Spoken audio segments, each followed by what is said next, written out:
ಹಾಗೆ ಇಬ್ಬರು ಮೊಮ್ಮಕ್ಕಳು ಗೌರಿ ಮತ್ತು ಪ್ರಜ್ಞಾ. ಅವರು ಗೌರಿ 10ನೇ ಕ್ಲಾಸಲ್ಲಿ ಓದ್ತಾ ಇದ್ದಾರೆ, ಪ್ರಜ್ಞಾ 6ನೇ ಕ್ಲಾಸಲ್ಲಿ ಓದ್ತಾ ಇದ್ದಾರೆ. ಅವರಿಬ್ಬರು ಸಹ ಇವತ್ತು ಅವರಿಗೆ ಸಾಥ್ ಕೊಡ್ತಾರೆ. ಅವರೇ ಇಂಡಿಪೆಂಡೆಂಟಾಗಿ ಹರಿಕತೆ ಮಾಡಲಿ ಒಂದಿನ ಅನ್ನೋದು ನಮ್ಮ ಆಸೆ. ಯಾರು ಮಾಡಿದ್ದಾರೆ, ಇದವರು 9ನೇ ಕಾರ್ಯಕ್ರಮ. ಸೊ ಹಾಗಾಗಿ ಅವ್ರಿಗೂ ಸಹ ವೇದಿಕೆಯ ಪರವಾಗಿ ನಮ್ಮೆಲ್ಲರ ಪರವಾಗಿ ಸ್ವಾಗತವನ್ನು ಬಯಸ್ತಾ ಮುಂದಿನ MS ಲಕ್ಷ್ಮಿ ಪರಿಚಯ ಮಾಡಿಕೊಳ್ಬೇಕು ಅಂತ ಹೇಳ್ತಾರೆ. ಈ ಫ್ಯಾನ್ ಎರಡನ್ನ ಆರಿಸ್ಬೋದಾ? ಸೆಕೆಂಡ್ ಹಾಕಿದ್ದೀನಿ, ಸ್ವಲ್ಪ ಕಿಟಕಿ ಓಪನ್ ಮಾಡಿ. ಎಲ್ಲ ಓಪನ್ ಆಗಿದೆ, ಅದನ್ನು ಓಪನ್ ಮಾಡೋ ಎಲ್ಲ ಕಿಟಕಿಯನ್ನು ಓಪನ್ ಮಾಡಿದ್ದೀವಿ. ಅದು ಸೊಳ್ಳೆ ಬರಬಾರ್ದು ಅಂತ ಅಲ್ಲೊಂದು ಮಿಕ್ಕಿದ್ದು ಯಾವುದು ನೀವು ಹೇಳಿದ್ರು ನಾವು ಓಪನ್ ಸರಿ ಸರಿ ಸರಿ. ಫಿಕ್ಸ್ ಆಯ್ತಾರೆ. ಇದು ಆರಿಸ್ಬಿಟ್ಟ ಅವ್ರನ್ನ ಕೇಳಿ. ಇಲ್ಲೇ ಇಲ್ವಾ? ಸರಿ ಇಲ್ಲಿ ಬಿಡಿ.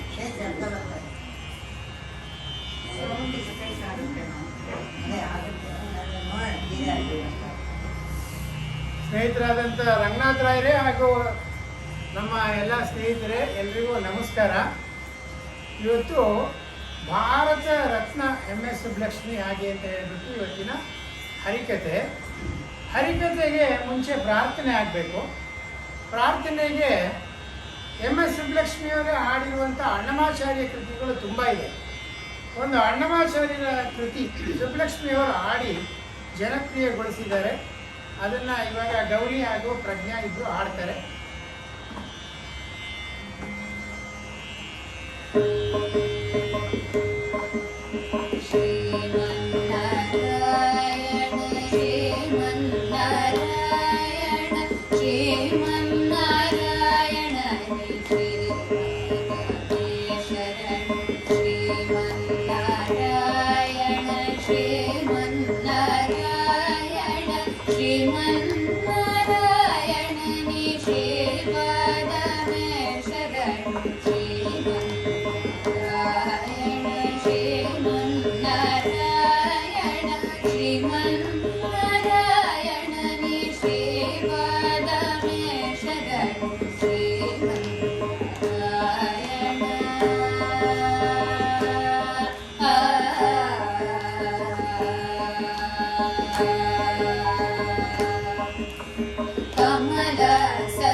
ಮಂದಹಾಸ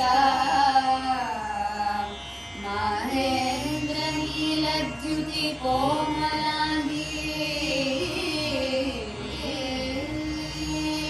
ಮಹೇಂದ್ರ ನೀಲದ್ಯುತಿ ಕೋಮಲಾಂಗಿ ಮಾತಂಗ ಕನ್ಯಾ ಕನಸಾ ಸ್ಮರಾಮಿ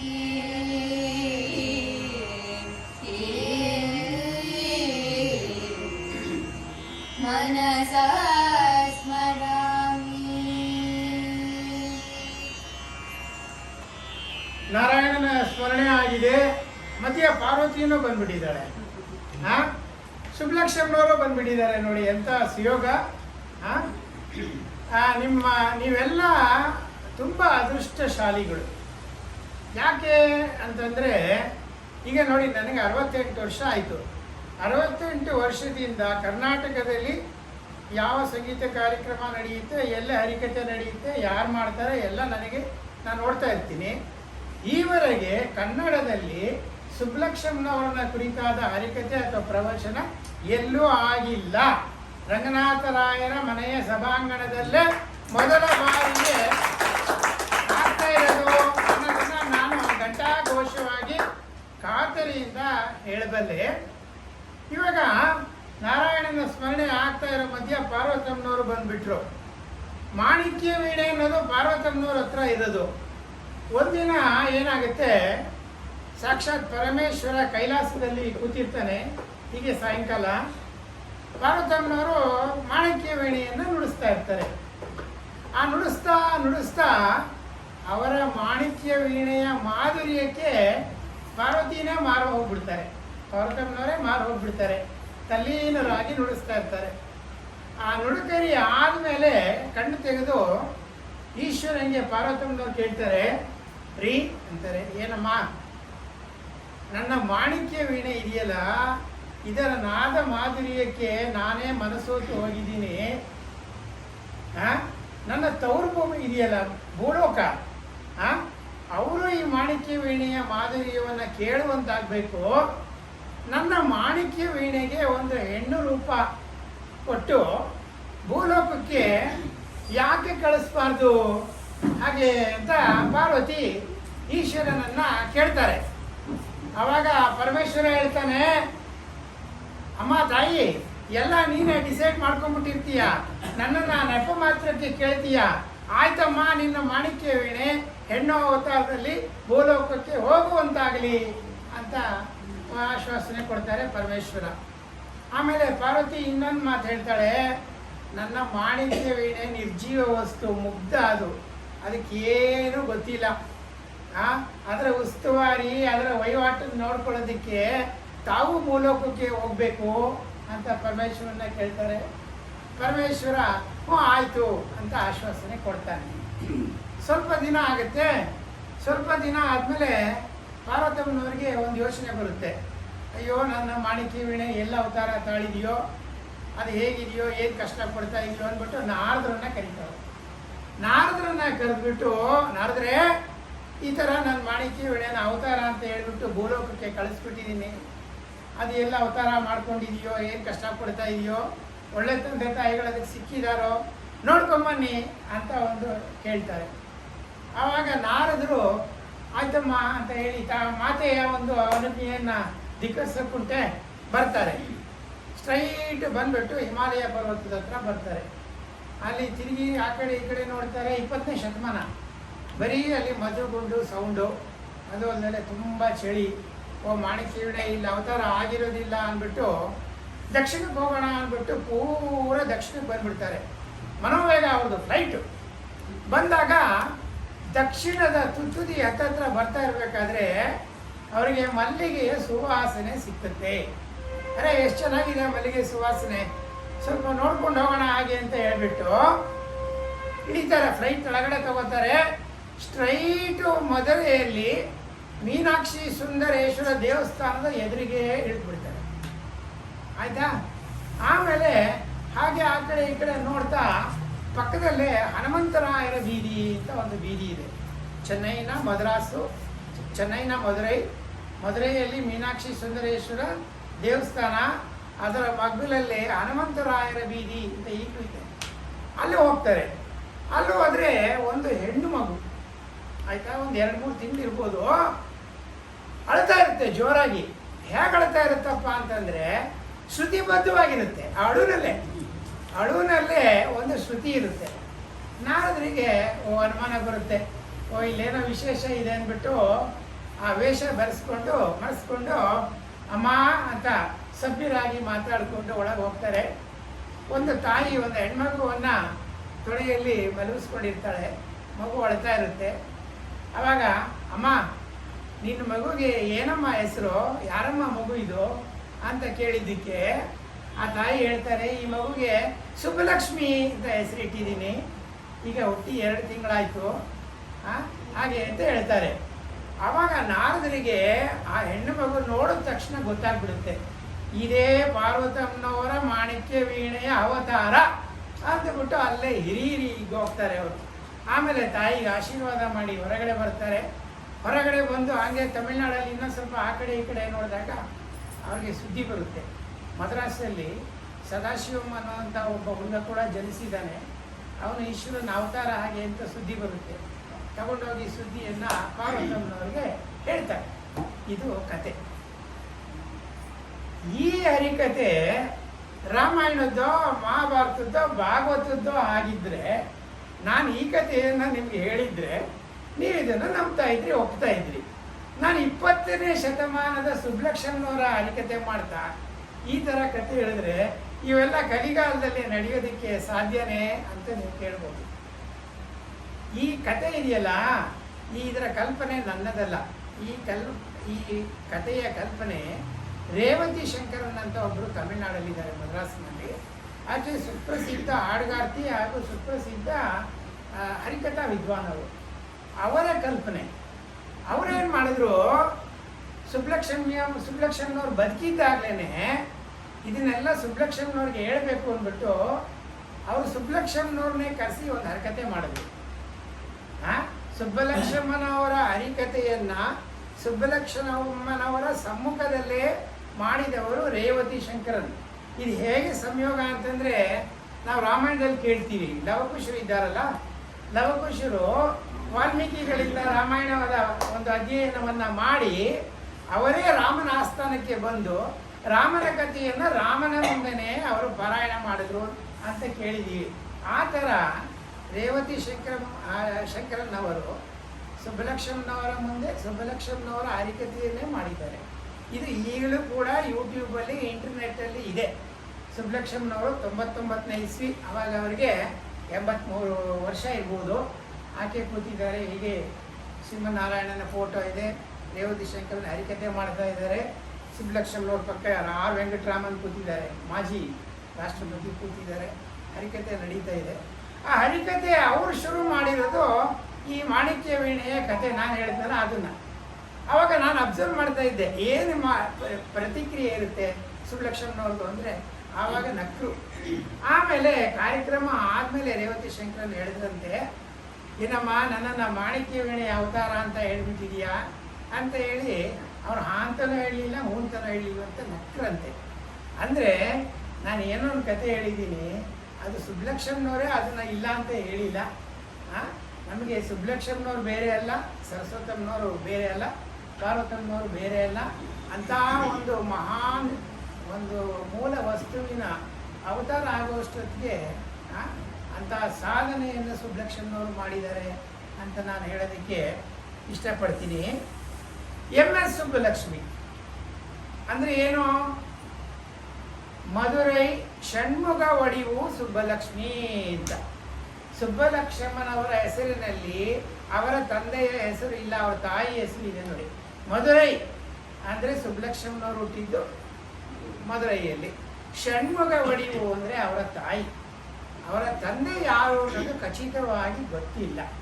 ಯಾಕಪ್ಪ ಅಂತಂದರೆ ಷಣ್ಮುಖ ಒಡಿಯುವವರು ದೇವದಾಸಿ ಕುಟುಂಬಕ್ಕೆ, ಆ ಮನೆತನಕ್ಕೆ ಸೇರಿದಂಥ ಹೆಣ್ಣು ಮಗಳು. ಮಧುರೈ ಸುಂದರೇಶ್ವರ ದೇವಸ್ಥಾನ ಇದೆಯಲ್ಲ, ಮೀನಾಕ್ಷಮ್ಮ, ಆ ದೇವಸ್ಥಾನದ ದೇವದಾಸಿಯವರು ಅಂದರೆ ನರ್ತಕಿ, ಆಯ್ತಲ್ಲ. ಆ ಮನೆತನ ಆದ್ದರಿಂದ ತಂದೆಯ ನೆರಳಿಂದಲೇ ತಾಯಿಯ ನೆರಳಿನಲ್ಲೇ ಬೆಳೆದಂಥ ಹೆಣ್ಣು ಮಗಳು ಸುಬ್ಬಲಕ್ಷ್ಮಣ್ಣವರು. ಇದು ಗೊತ್ತಿರಬೇಕು ನನಗೆ. ಆವಾಗ ಸುಬ್ಬಲಕ್ಷ್ಮಣ್ಣವ್ರಿಗೆ ಒಬ್ಬರು ಅಣ್ಣ, ಶಕ್ತಿವೇಲು ಅಂತ ಒಬ್ಬ ಅಣ್ಣನೂ ಇದ್ದ, ಒಡಿಬಾಂಬಾಳ್ ಅಂತ ಒಬ್ಬಳು ತಂಗಿನೂ ಇದ್ದರು. ಆಯಿತಾ? ಸುಬ್ಬಲಕ್ಷ್ಮಣ್ಣವ್ರಿಗೆ ಸುಬ್ಬಲಕ್ಷ್ಮಿ ಅಂತ ಯಾಕೆ ಹೆಸರಿಟ್ರಪ್ಪ ಅಂತಂದರೆ,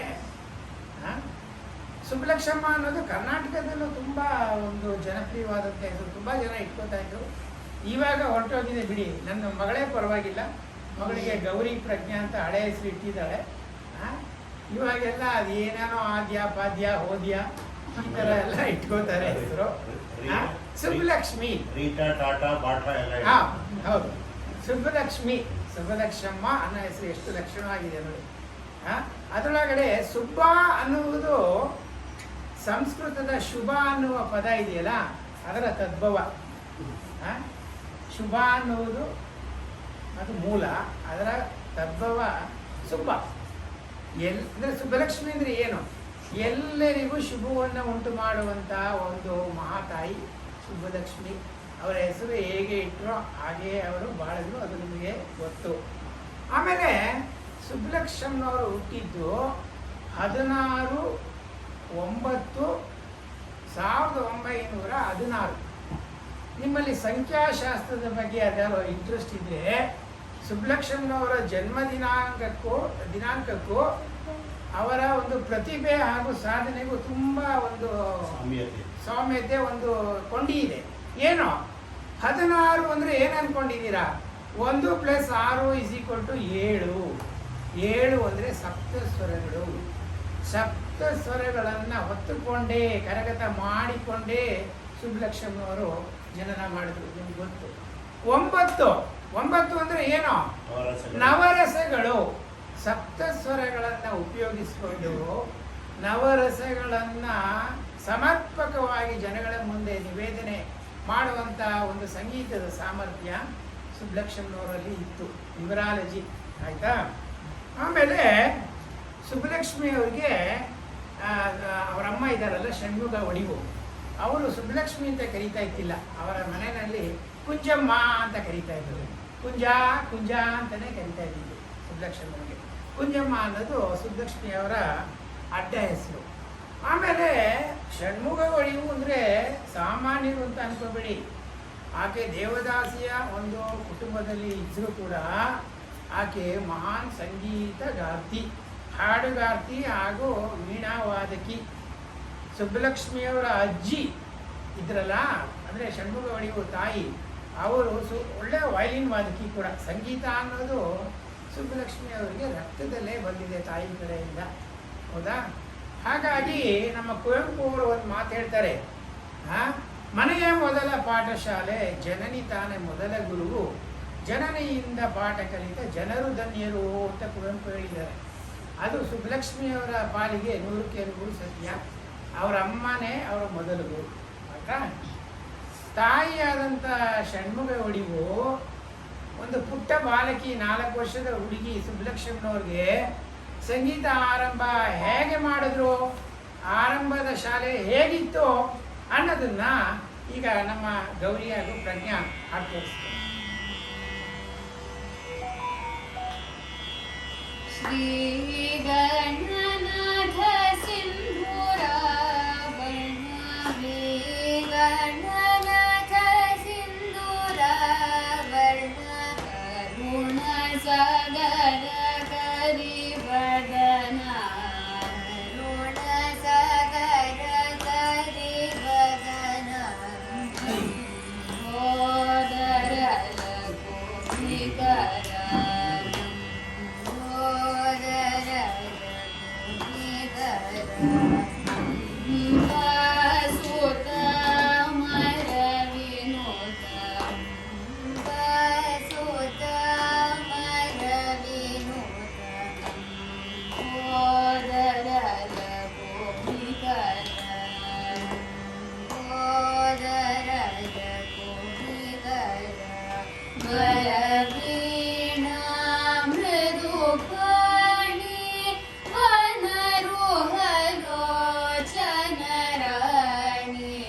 ಸುರುಚಿರ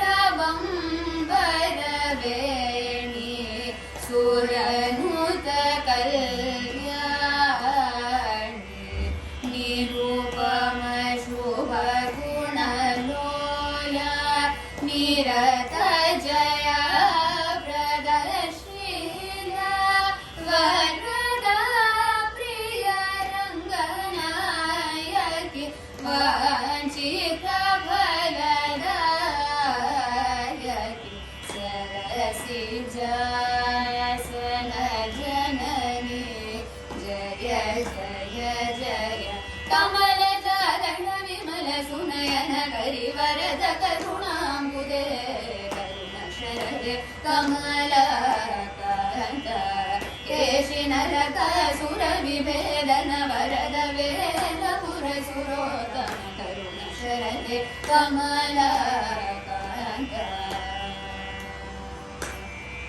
ಹೀಗೆ ಶುರುವಾಯಿತು ಸುಬ್ಬಲಕ್ಷ್ಮನವರ ಒಂದು ಸಂಗೀತ ಪಾಠ.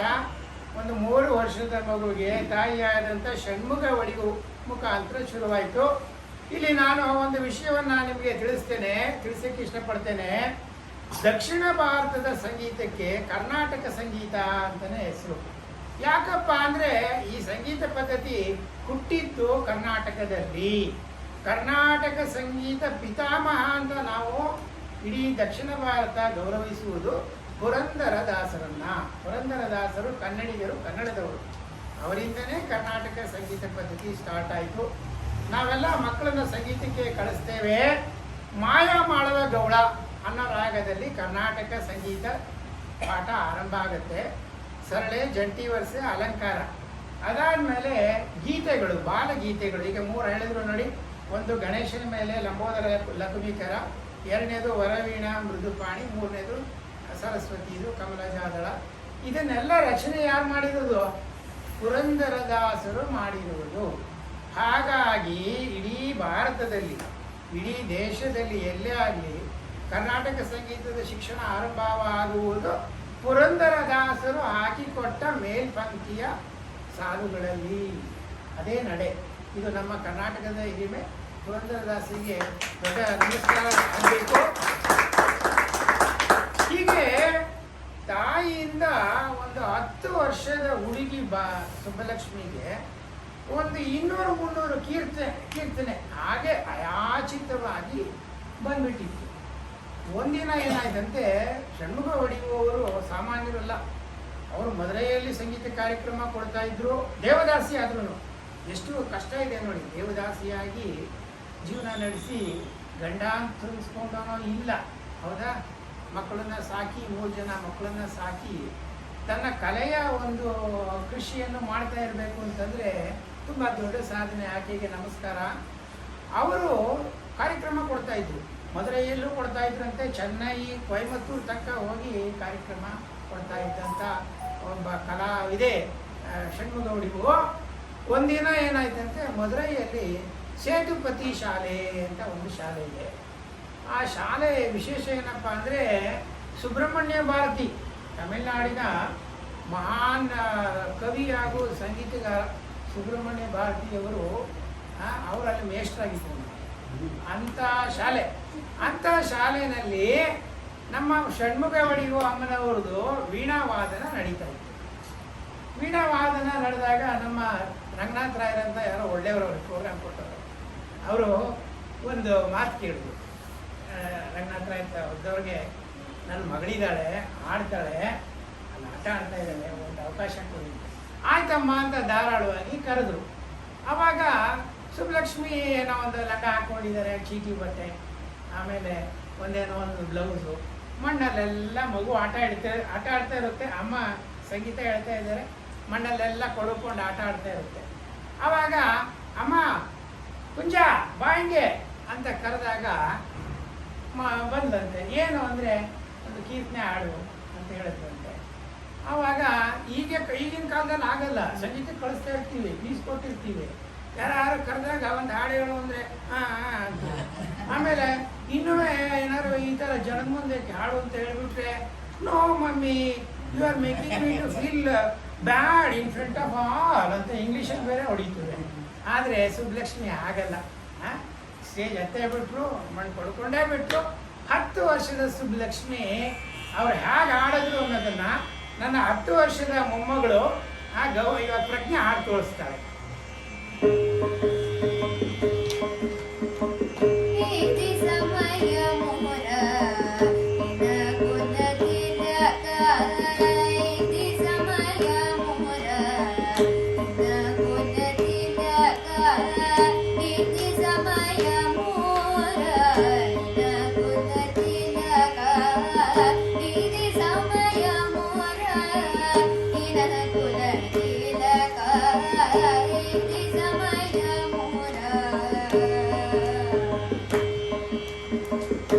ವಿಗಣಿತ ಕಲಿದು ಮದ ಗಜ ಗಮನ ವಿಗಣಿತ ಕಲಿದು ಮದ ಗಜ ಗಮನ ವಿಗಣಿತ ಕಲಿದು ಮದ ಗಜ ಗಮನ ಮೊದಟ ಪಲ್ಕಿ ನದಿ ನಿಜ ಮುಗಜೆ ನಿಧಿ ಸಮಯ ಮೂರ ನಗುಲ ತಿಲಕ ಕಲಿ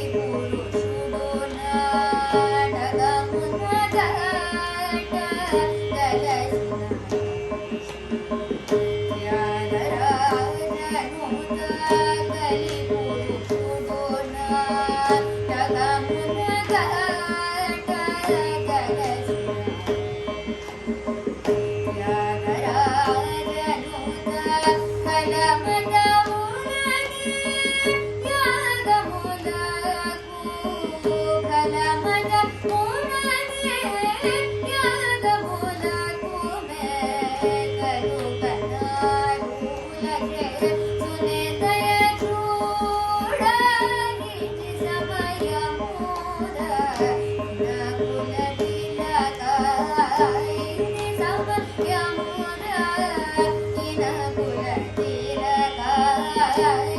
ಪುರುಷುಡು ನಾಡಗ ಮುನ್ನದ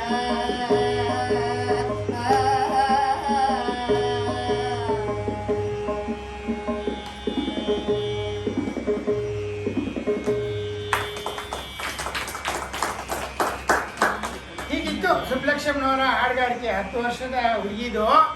ಒಂದು ವಿಷಯ ಹೇಳೋಕ್ಕೆ ಇಷ್ಟಪಡ್ತೀನಿ. ಕಳೆದ ವರ್ಷ ಬೆಂಗಳೂರು ಗಾಯನ ಸಮಾಜದವರು 10 ವರ್ಷದ ಒಳಗಿನ ಮಕ್ಕಳಿಗೆ ಸಂಗೀತ ಸ್ಪರ್ಧೆ ಏರ್ಪಡಿಸಿದ್ರು.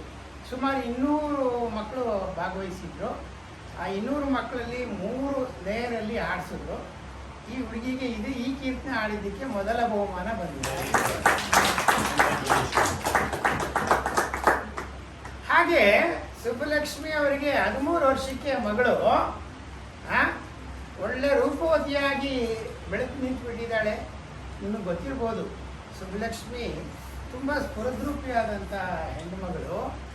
ಆಮೇಲೆ ಸಂಗೀತ ತಾನೇ ಆಯಾಚಿತವಾಗಿ ತಾನೇ ಬರ್ತಾ ಇದೆ. ಇವಳಿಗೆ ಭವಿಷ್ಯ ಇದೆ, ನಾನು ಭವಿಷ್ಯ ಇವಳನ್ನ ರೂಪಿಸ್ಬೇಕು ಅಂತ ಹೇಳಿಬಿಟ್ಟು ಎಲ್ಲರಿಗೂ ಕೇಳ್ತಾ ಇದ್ರು. ರಂಗನಾಥ ರಾಯರು, ಶಿವಕುಮಾರ್ ಎಲ್ಲರೂ ನನ್ನ ಮಗಳಿಗೆ ಪ್ರೋಗ್ರಾಮ್ ಕೊಡಿ ಅಂತ. ಎಷ್ಟು ಮಟ್ಟಿಗೆ ಅಂದರೆ ಇವರಿಗೆ ಪ್ರೋಗ್ರಾಮ್ ಏನಾದ್ರು ಬಂದರೂ ನಾನು ಬೇಡ, ನನ್ನ ಮಗಳು ಹಾಡ್ತಾಳೆ ಅಂತ ಹೇಳ್ಬಿಟ್ಟು ಪ್ರೋಗ್ರಾಮ್ಗಳು ಕೊಡಿಸ್ತಾ ಇದ್ರು. ಈ ಥರ ಆವಾಗ ಏನಾಗುತ್ತೆ, ಸುಮಾರು 36ನೇ ಇಸ್ವಿ ಅಂದರೆ ಸುಬ್ಬಲಕ್ಷ್ಮನವ್ರಿಗೆ ಒಂದು 20 ವರ್ಷ. ಆವಾಗ ಕುಂಭಕೋಣದಲ್ಲಿ ಕುಂಭಮೇಳ ಆಯೋಜನೆ ಆಗುತ್ತೆ. ಕುಂಭಮೇಳ ಅಂತಂದರೆ 12 ವರ್ಷಕ್ಕೆ ಒಂದು ಸರಿ ಆಗುತ್ತೆ. ತುಂಬ ಜನ ಇಡೀ ಪ್ರಪಂಚಾದ್ಯಂತ ಬರ್ತಾರೆ. ಆ ಕುಂಭಮೇಳದ ಕಾರ್ಯಕ್ರಮದ ನೇತೃತ್ವ ಅವತ್ತು ವಹಿಸ್ಕೊಂಡವರು ಕೆ ಸುಬ್ರಹ್ಮಣ್ಯಂ ಅಂತ. ಕೆ ಸುಬ್ರಹ್ಮಣ್ಯಂ ಅಂದರೆ ಯಾರು ಅಂತೀರಾ? ಪದ್ಮ ಸುಬ್ರಹ್ಮಣ್ಯಂ ಅಂತ ಕೇಳಿದ್ದೀರಾ ನೀವು? ಸುಪ್ರಸಿದ್ಧ ನೃತ್ಯಗಾರ್ತಿ, ಸಂಶೋಧಕಿ. ಅವರ ತಂದೆ ಕೆ ಸುಬ್ರಹ್ಮಣ್ಯಂ. ಅವರ ನೇತೃತ್ವದಲ್ಲಿ ಕುಂಭಕೋಣದಲ್ಲಿ ಕುಂಭಮೇಳ ನಡೀತಾ ಇತ್ತು. ಸಾಂಸ್ಕೃತಿಕ ಕಾರ್ಯಕ್ರಮಗಳು ಇರೋದು. ಅವರನ್ನು ಹೋಗಿ ಷಣ್ಮುಗ ಒಡೆಯು ಕೇಳ್ತಾರೆ, ಒಂದು ಅವಕಾಶ ಕೊಡಿ, ನನ್ನ ಮಗಳ ಆಡ್ತಾಳೆ ಅಂತಂದರೆ ಆವಾಗ ಹೆಣ್ಣು ಮಕ್ಕಳಿಗೆ ದೊಡ್ಡ ವೇದಿಕೆಯನ್ನು ಕೊಡ್ತಾ ಇದ್ದಿಲ್ಲ. 36ನೇ ಇಸ್ವಿನಲ್ಲಿ ಹೆಣ್ಣು ಮಕ್ಕಳನ್ನು ದೊಡ್ಡ ವೇದಿಕೆಯನ್ನು ಹತ್ತಿಸ್ತಾ ಇದ್ದಿಲ್ಲ. ಅವ್ರಿಗೆ ಯಾರೂ ಪಕ್ಕವಾದ್ಯ ನುಡಿಸ್ತಾ ಇದ್ದಿಲ್ಲ. ಏನೋ ಒಂದು ನಿಕೃಷ್ಟ ಭಾವ ಇತ್ತು. ಮೇಲ್ ಡಾಮಿನೇಟೆಡ್, ಪುರುಷ ಪ್ರಾಧಾನ್ಯ ಇದ್ದಂಥ ಒಂದು ಸಂಗೀತ, ಒಂದು ಸಮಾಜ 36ನೇ ಇಸ್ವಿನಲ್ಲಿ. ಆವಾಗ ಸುಬ್ರಹ್ಮಣ್ಯಮ್ಮು ಏನು ಅಷ್ಟೇನು ಅದಕ್ಕೆ ಗಮನ ಕೊಡೋದಿಲ್ಲ. ಆದರೂ ಇವರು ಎಡಬಿಡದ ತ್ರಿವಿಕ್ರಮನ ಥರ ಕೇಳಿದ್ದಕ್ಕೆ ಒಂದು ಅವಕಾಶ ಕೊಡ್ತಾರೆ ಅದು ಮೊದಲನೇ ಕಾರ್ಯಕ್ರಮ ಸುಬ್ಬಲಕ್ಷ್ಮಿಗೆ. ಮೊದಲನೇ ದಿನ ಸುಬ್ರಹ್ಮಣ್ಯಮ್ಮು ಈ ಹುಡುಗಿ ಏನು ಆಡಿಯಾಳು ಅಂದ್ಬಿಟ್ಟು ಅವರು ಕೇಳೋಕ್ಕೂ ಬಂದಿಟ್ಟಿದ್ದಂತೆ. 2ನೇ ದಿನ ಅವ್ರಿಗೆ ಹೋಯ್ತಂತೆ, ತುಂಬ ಸುಶ್ರಾವ್ಯವಾಗಿತ್ತು, ಚೆನ್ನಾಗಿತ್ತು ಅಂದಾಗ ಆಕೆಗೆ ಇನ್ನೊಂದು ಕುಂಭಮೇಳದಲ್ಲಿ ಒಂದು ಕಾರ್ಯಕ್ರಮ ಕೊಟ್ಟು 2ನೇ ದಿನ ಆವಾಗ ಸುಬ್ರಹ್ಮಣ್ಯಂ ಕೂತು ಕೇಳಿ ಒಳ್ಳೆ ಭವಿಷ್ಯ ಇದೆ ತಾಯಿ ಅಂತ ಹರಿಸಿದ್ರಂತೆ. ಹೀಗೆ ಆರಂಭ ಆಯಿತು ಸುಬ್ಬಲಕ್ಷ್ಮಿ ಅವರು. ಆಮೇಲೆ ಅದೇ ದಿನಗಳ ಹತ್ತಿರ ಒಬ್ಬರ ನಟೇಶ ಅಯ್ಯರ್ ಅಂತ ಒಬ್ಬರು ಇದ್ದರು ತಮಿಳ್ನಾಡಲ್ಲಿ. ಅವರು ಕಾಂಗ್ರೆಸ್ ಲೀಡರು, ಸಂಗೀತಗಾರರು, ಆಮೇಲೆ ಹೋರಾಟಗಾರರು. ಅವರ ನೇತೃತ್ವದಲ್ಲಿ ತಿರುಚಿನಲ್ಲಿ ಕಾವೇರಿ ನದಿ ತೀರದಲ್ಲಿ ಒಂದು ರಾಕ್ ಫೋರ್ಟ್ ಟೆಂಪಲ್ ಅಂತ ಇದೆ, 100 ಪಿಲ್ಲರ್ಸ್. ಅಲ್ಲಿ ಸುಬ್ಬಲಕ್ಷ್ಮಿ ಅವರಿಗೆ ಒಂದು ಹಾಡೋದಕ್ಕೆ ಒಂದು ಅವಕಾಶ ಸಿಕ್ಕಿದೆ. ಪಕ್ಕವಾದ್ಯಕ್ಕೆ ಯಾರೂ ನಟಿರೋರು ಬರ್ತಾ ಇಲ್ಲ. ಏನು ಹೆಣ್ಮಗಳಿಗೇನು 19 ವರ್ಷ ಇಲ್ಲ 20 ವರ್ಷ ಇಲ್ಲ, ಏನು ಹಾಡು ಅವರಿಗೆ ಒಂದು ಒಂದು ಒಳ್ಳೆ ಕಲಾವಿದರು ವಯಲಿನ್ನ ಒಂದು ಮೃದಂಗ ಹೆಣ್ಣು ಮಗಳಿಗೆ ನುಡಿಸಿದ ದಾಖಲೆಯೇ ಇಲ್ಲ. ಅಂಥ ಆ ಒಂದು ಸಮಯದಲ್ಲಿ ಷಣ್ಮುಖವಡಿ ಊರಿಗೆ ಏನೋ ಕಾರ್ಯಕ್ರಮ ಸಿಕ್ತು, ಯಾರು ಪಕ್ಕವಾದ್ಯ ನುಡಿಸೋರೇ ಇಲ್ಲ ಅಂತಂದರೆ ಅವ್ರಿಗೆ ಅವತ್ತು ಪಕ್ಕವಾದ್ಯ ನುಡಿಸಿದವರು ಯಾರು ಗೊತ್ತಾ? ನಮ್ಮ ಕರ್ನಾಟಕದ ಹೆಮ್ಮೆಯ ಸುಪ್ರಸಿದ್ಧ ವಯಲಿನ್ ವಾದಕ ಮೈಸೂರು ಚೌಡಯ್ಯನವರು. ಅವರ ಹೆಸರಿಗೆ ಅವತ್ತು ಚೌಡಯ್ಯನವರು 1935ನೇ ಇಸ್ವಿ ಟೈಮಲ್ಲಿ ಅವ್ರಿಗೆ 41 ವರ್ಷ. ಅವರು ಪಿಟೀಲ್ ಚೌಡಯ್ಯನವರು ಅವರು ಆಗಲೇ ಸಾಧಕರಾಗಿ ಒಳ್ಳೆ ಹೆಸರನ್ನು ಸಂಪಾದಿಸಿದ್ರು. ಇಲ್ಲಿ ನಾಲ್ವಡಿ ಕೃಷ್ಣರಾಜ ಒಡೆಯರ ಆಸ್ಥಾನದಲ್ಲಿ ಇದ್ದರು. ಚೆನ್ನೈಯಲ್ಲಿ ಕೂಡ ಚೌಡಯ್ಯ ಅಂದರೆ ದೊಡ್ಡ ಹೆಸರಿತ್ತು. ಅವರು ಷಣ್ಮುಖ ಒಡೆಯುವವರ ಒಂದು ತೊಳಲಾಟವನ್ನು ನೋಡಿ, ಅಮ್ಮ ನಾನು ನುಡಿಸ್ತೀನಿ. ಆವಾಗ ತುಂಬ ಫ್ರೆಂಡ್ಸು, ಚೆನ್ನೈ ಭಕ್ತಿ ಫ್ರೆಂಡ್ಸು ನಮ್ಮ ಚೌಡಯ್ಯನವ್ರಿಗೆ. ಚೆಂಬೈ ವೈದ್ಯನಾಥ ಭಾಗವತರು, ಶ್ರೀ ಸುಬ್ರಹ್ಮಣ್ಯ ಅಯ್ಯರು, ಇವರೆಲ್ಲರೂ ಫ್ರೆಂಡ್ಸು. ಆಮೇಲೆ ಅರಿಯಾಪುಡಿ ರಾಮನ, ಏನಯ್ಯ ಹೆಣ್ಮಗುಗೆ ನುಡಿಸ್ತೀಯಾ, ನಿನಗೆ ಹಿಂದೆ ಒಂದು ಸ್ಟ್ಯಾಂಡರ್ಡ್ ಬಿದ್ದೋಗುತ್ತೆ ಅಂತ ಎಲ್ಲ ಅಂದ್ರೂ ಯಾವ ಒಂದು ಹಿಂದೂ ಮುಂದೆ ನೋಡಿದರೆ ಚೌಡಯ್ಯನವರು ತಿರುಚಿ ಟೆಂಪಲ್ 100 ಪಿಲ್ಲರ್ಸ್ ಟೆಂಪಲ್ ಅಂತ ಏನೋ ಇದೆ, ಅಲ್ಲಿ ಮೊದಲ ಕಾರ್ಯಕ್ರಮ ದೊಡ್ಡದನ್ನ ಸುಬ್ಬಲಕ್ಷ್ಮಿ ಕೊಟ್ಟರು. ಚೌಡಯ್ಯನವ್ರ ನೆರವಿಂದ ಅದು ಚೆನ್ನಾಗಾಯಿತು. ಆಮೇಲೆ ಏನೋ ಹೇಳ್ತಾರಲ್ಲ, ಹಿಡಿದವ್ರ ಮೇಲೆ ಬಿಟ್ಟೆ ನನ್ನ ಪ್ರಾಣ ಅಂತ. ಷಣ್ಮುಖ ಒಡೆಯು ಏನು ಹೇಳಿದ್ರು, ಇಲ್ಲಿ ಪ್ರಯೋಜನ ಇಲ್ಲ, ಚೆನ್ನೈಯಲ್ಲಿ ಮೈಸೂರು ಎಲ್ಲವಕ್ಕೂ ಇದು, ನೀವು ಮೈಸೂರಿನವರು, ನಾವು ಮೈಸೂರಿಗೆ ಬರ್ತೀವಿ ನಿಮ್ಮ ಜೊತೆ. ಅವರು ಚೌಡಯ್ಯನವರು ತುಂಬ ಬ್ಯುಸಿ ಆರ್ಟಿಸ್ಟ್. ಅವಾಗ ಒಂದಿನ ತಿರುಚಿಲಿದ್ದರೆ ಇನ್ನೊಂದಿನ ತ್ರಿವೇಂದ್ರಮ್ಮು, ಮತ್ತೊಂದಿನ ಹೈದರಾಬಾದು, ಆ ಥರ.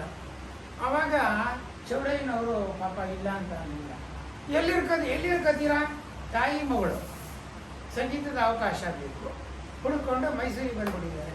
ಎಲ್ಲಿರ್ಕತ್ತಾರೆ ಪಾಪ ಚೌಡಯ್ಯನವರು? ನಮ್ಮನೆಯಲ್ಲೇ ಇರಪ್ಪ ಅಂತ ಹೇಳ್ಬಿಟ್ಟು ಚೌಡಯ್ಯನವ್ರ ಮನೆ ಅನ್ನೋದು ಆವತ್ತಿನ ಕಾಲಕ್ಕೆ ಒಂದು ಸಂಗೀತದ ಛತ್ರ ಆಗಿತ್ತು. ಇವರು ಅಲ್ಲಿ ಇಳಿಸ್ಕೊಂಡ್ರು. ಅಲ್ಲಿ ಆಮೇಲೆ ಆ 36ನೇ ಇಸ್ವಿ ಟೈಮಲ್ಲಿ ತಂಜಾವೂರು, ಮದುರೈ, ಚೆನ್ನೈ ಇವಕ್ಕೆ ಹೋಲಿಸಿದ್ರು ಸಂಗೀತದ ಕೇಂದ್ರವಾಗಿದ್ದು ಮೈಸೂರು. ಯಾಕೆ ಅಂದರೆ ಆವಾಗ ಆಳ್ವಿಕೆ ಇದ್ದಿದ್ದು ನಾಲ್ವಡಿ ಕೃಷ್ಣರಾಜ ಒಡೆಯರ್. ಅವರು ಸಂಗೀತಕ್ಕೆ ಪ್ರೋತ್ಸಾಹ ಕೊಟ್ಟಷ್ಟು ನಮ್ಮ ಕರ್ನಾಟಕದಲ್ಲಾಗಲಿ ಭಾರತ ದೇಶದಲ್ಲಿ ಯಾರೂ ಕೊಟ್ಟಿಲ್ಲ. ವೀಣೆ ಶೇಷಣ್ಣ, ಮೈಸೂರು ವಾಸುದೇವಾಚಾರ್, ಬಿಡಾರಂ ಕೃಷ್ಣಪ್ಪ, ಚೌಡಯ್ಯನವರು ಇಂಥ ಮಹಾನ್ ಸಂಗೀತಗಾರರೆಲ್ಲ ನಮ್ಮ ಮೈಸೂರಲ್ಲಿದ್ದರು. ಎಲ್ಲರೂ ಆಸ್ಥಾನ ವಿದ್ವಾನರಾಗಿದ್ದರು. ಎಲ್ಲರಿಗೂ ಆಸ್ಥಾನದಿಂದ ಮಹಾರಾಜರ ಒಂದು ಕಡೆಯಿಂದ ಮಾಸಿಕ ಒಂದು ಸಂಭಾವನೆ ಬರ್ತಾ ಇತ್ತು. ಎಲ್ಲರಿಗೂ ಪ್ರೋತ್ಸಾಹ ಇತ್ತು. ಎಲ್ಲ ಚೆನ್ನೈನವರು, ನಮ್ಮ ಕೇರಳದವರು, ಆಂಧ್ರದವರು ಎಲ್ಲರೂ ಮೈಸೂರಿಗೆ ಬರ್ತಾಯಿದ್ರು. ಇವಾಗ ಹಾಗೆ ಚೆನ್ನೈಗೆ ಹೋಗ್ತಾರೆ ನೋಡಿ, ಆವಾಗ ಮೈಸೂರಿಗೆ ಬರ್ತಾಯಿದ್ರು. ಹಾಗಾಗಿ ಅವಕಾಶ ಸಿಕ್ಕುತ್ತೆ ಅಂತ ಚೌಡಯ್ಯನವ್ರ ಹತ್ರ ಸುಬ್ಬಲಕ್ಷ್ಮಿಯವರು ಸಾಕಷ್ಟು ಕೀರ್ತನೆಗಳನ್ನ ಕಲಿತರು. ಚೌಡಯ್ಯನವರು ದೊಡ್ಡ ಸಾಧಕರು. ಆದರೆ ಅವ್ರಿಗೆ ಈ ಪಾಠ ಹೇಳ್ಕೊಳ್ಳೋ ಅಷ್ಟು ವ್ಯವಧಾನ ಇಲ್ಲ. ಯಾಕೆ ಅಂತಂದರೆ ಒಂಥರ ನಮ್ಮ ಅಂಬರೀಷ್ ಇದ್ರು ನೋಡಿ, ಅಂಬರೀಷ್ ತಾತ ಚೌಡಯ್ಯನವರು. ಅಂಬರೀಷ್ ಬೇರೆ ಅಲ್ಲ, ಚೌಡಯ್ಯನವ್ರು ಬೇರೆ ಅಲ್ಲ. ಒಂದಿನ ಇಲ್ಲಿ ಒಂದಿನ ಆ ಕಡೆ. ಆದ್ರೂ ಚೌಡಯ್ಯನವ್ರನ್ನ ಅನುಸರಿಸ್ಕೊಂಡು ಸಾಕಷ್ಟು ಸುಬ್ಬಲಕ್ಷ್ಮಿ ಕಲಿತರು. ಆದರೂ ಕೂಡ ಸುಬ್ಬಲಕ್ಷ್ಮಿ ಅವರಿಗೆ ತುಂಬ ಅವಕಾಶಗಳನ್ನ ಕೊಡಿಸೋದಕ್ಕೆ ಆಗಲಿಲ್ಲ. ಅಮ್ಮ ನಡಿ ಚೆನ್ನೈಗೆ ಅಂತ ಹೇಳ್ಬಿಟ್ಟು ಚೌಡಯ್ಯನವರ ನೇತೃತ್ವದಲ್ಲೇ ಚೆನ್ನೈಗೆ ಮದ್ರಾಸ್ಗೆ ಬಂದರು. ಮದ್ರಾಸ್ಗೆ ಬಂದಾಗ ಅಲ್ಲಿ ಮದ್ರಾಸ್ ಮ್ಯೂಸಿಕ್ ಅಕಾಡೆಮಿ ಅಂತ ಒಂದಿದೆ, ಈಗಲೂ ಇದೆ. ಅದರೊಳಗಡೆ ಕಾರ್ಯಕ್ರಮ ಕೊಟ್ಟುಬಿಟ್ರೆ ಅಲ್ಲಿಗೆ ಅದು ಒಂದು ಕಲಾವಿದೆಗೆ ಅಲ್ಲಿಗೆ ಒಂದು ಮಟ್ಟ ಮುಟ್ಟದಾಗೆ, ಒಂದು ಪ್ರತಿಷ್ಠೆ ಬೆಳೆದಾಗೆ, ಮಾಡಿದಾಗೆ, ಇನ್ನೂ ಒಂದು ಪ್ರತಿಷ್ಠಿತವಾದಂಥ ಒಂದು ಸ್ಥಾನ ಸಿಕ್ಕಿದಾಗೆ. ಅಲ್ಲಿ ಸಿಕ್ಕಬೇಕು ಅಂತ ಚೌಡಯ್ಯನವ್ರು ಪ್ರಯತ್ನ ಪಟ್ಟರು. ಯಾರೂ ಒಪ್ಪಲಿಲ್ಲ. ಯಾಕೆ ಅಂದರೆ ಹೆಣ್ಣು ಮಗಳಿಗೆಲ್ಲ ಅವಕಾಶ ಕೊಡೋದಿಲ್ಲ ಇಷ್ಟು ದೊಡ್ಡ ವೇದಿಕೆಯಲ್ಲಿ. ಆಮೇಲೆ ಕೆ ಸುಬ್ರಹ್ಮಣ್ಯಂ ಅಂತ ಇದ್ರಲ್ಲ, ಪದ್ಮ ಸುಬ್ರಹ್ಮಣ್ಯಂ ಅವ್ರ ತಂದೆ, ಅವರ ಒಂದು ಶಿಫಾರಸು ಕೂಡ ಕೆಲಸ ಮಾಡಲಿಲ್ಲ. ಕಡೆಗೆ ಚೌಡಯ್ಯನವರು ಪಾಪ ನಿರಾಶರಾಗಿ ಕೂತಿದ್ರು. ಒಂದಿನ ಏನಾಯಿತು, ಅರಿಯಾಕೋಡಿ ರಾಮಾನುಜಯ್ಯಂಗಾರ್ ಅಂತ ಇದ್ದಾರೆ, ಅವಾಗಿದ್ದರು. ಅವರ ಕಾರ್ಯಕ್ರಮ ಮಡ್ರಾಸ್ ಮ್ಯೂಸಿಕ್ ಅಕಾಡೆಮಿನಲ್ಲಿ ಆಗಬೇಕಾಗಿತ್ತು. ಅವರಿಗೆ ಬರೋಕ್ಕಾಗಲಿಲ್ಲ.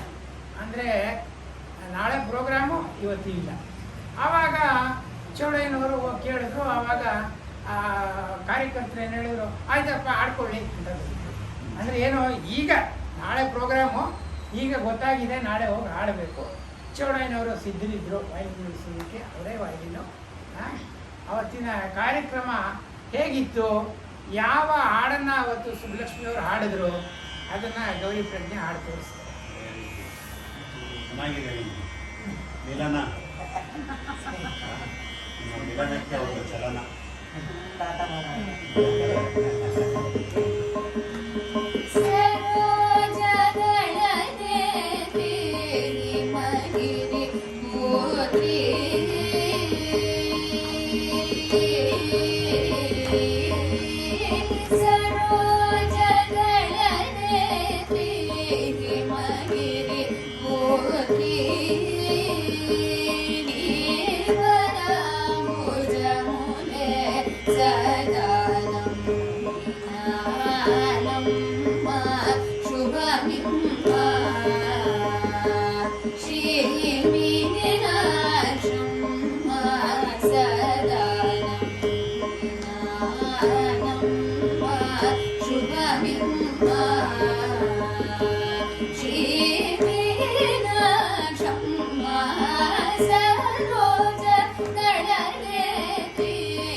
ಹೀಗಿತ್ತು ಮದ್ರಾಸ್ ಅಕಾಡೆಮಿನಲ್ಲಿ.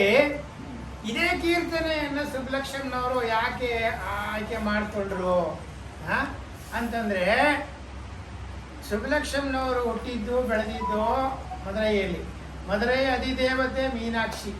ಮೀನಾಕ್ಷಿ ದೇವಸ್ಥಾನದ ನೆರಳು ಸುಬ್ಬಲಕ್ಷ್ಮನವ್ರ ಮನೆಗೆ ಇವತ್ತು ಬೀಳುತ್ತೆ.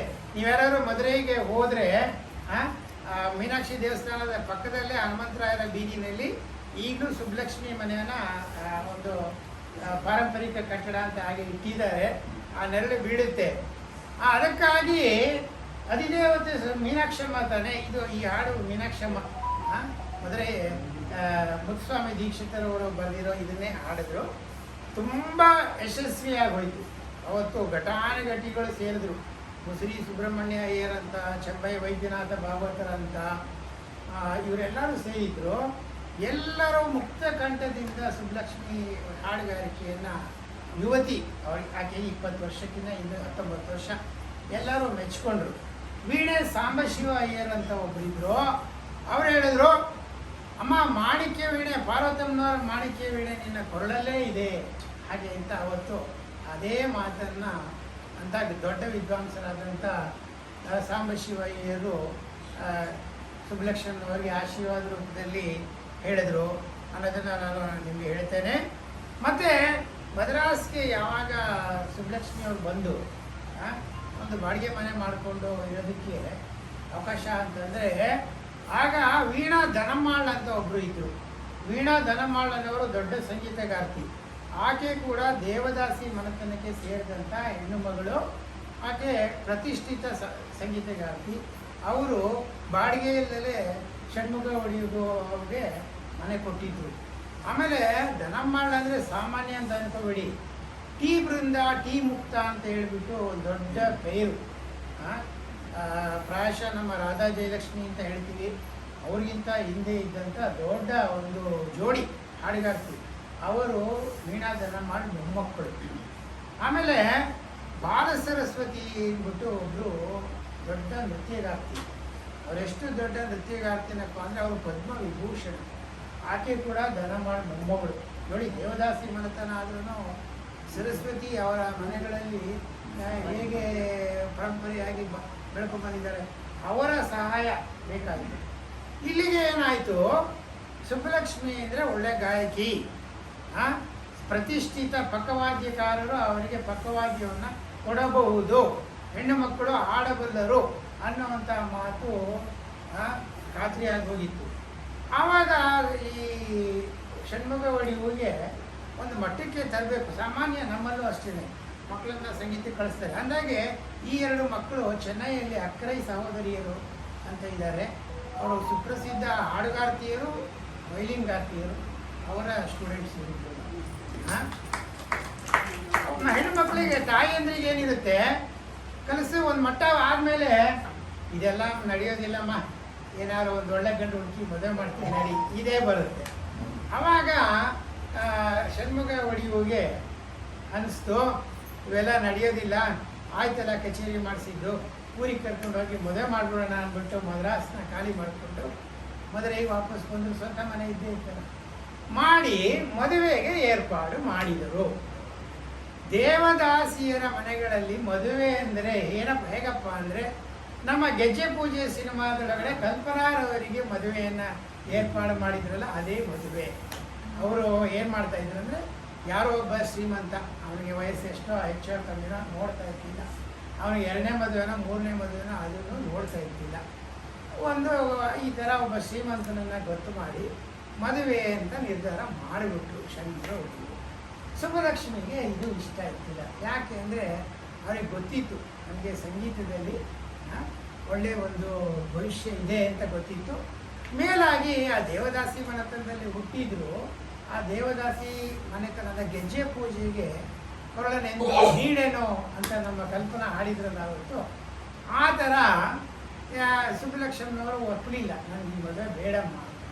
ತಾಯಂದ್ರೆ ಕೇಳ್ತಾರೆ, ಮದುವೆ ಫಿಕ್ಸ್ ಆಗಿ ಹೋಗಿದೆ, ಗೆಜ್ಜೆ ಪೂಜೆ ಮಾಡಿಸ್ಬಿಡ್ತೀನಿ, ದೊಡ್ಡ ಯಾರೋ ಒಬ್ಬ ಶ್ರೀಮಂತ ಸಿಕ್ಕಿದ್ದಾನೆ, ನನಗೂ ಇಟ್ಕೋತಾನೆ ಸಾಕ್ತಾನೆ ಅಂತ ಹೇಳ್ಬಿಟ್ಟು ಮಾಡ್ತೀನಿ.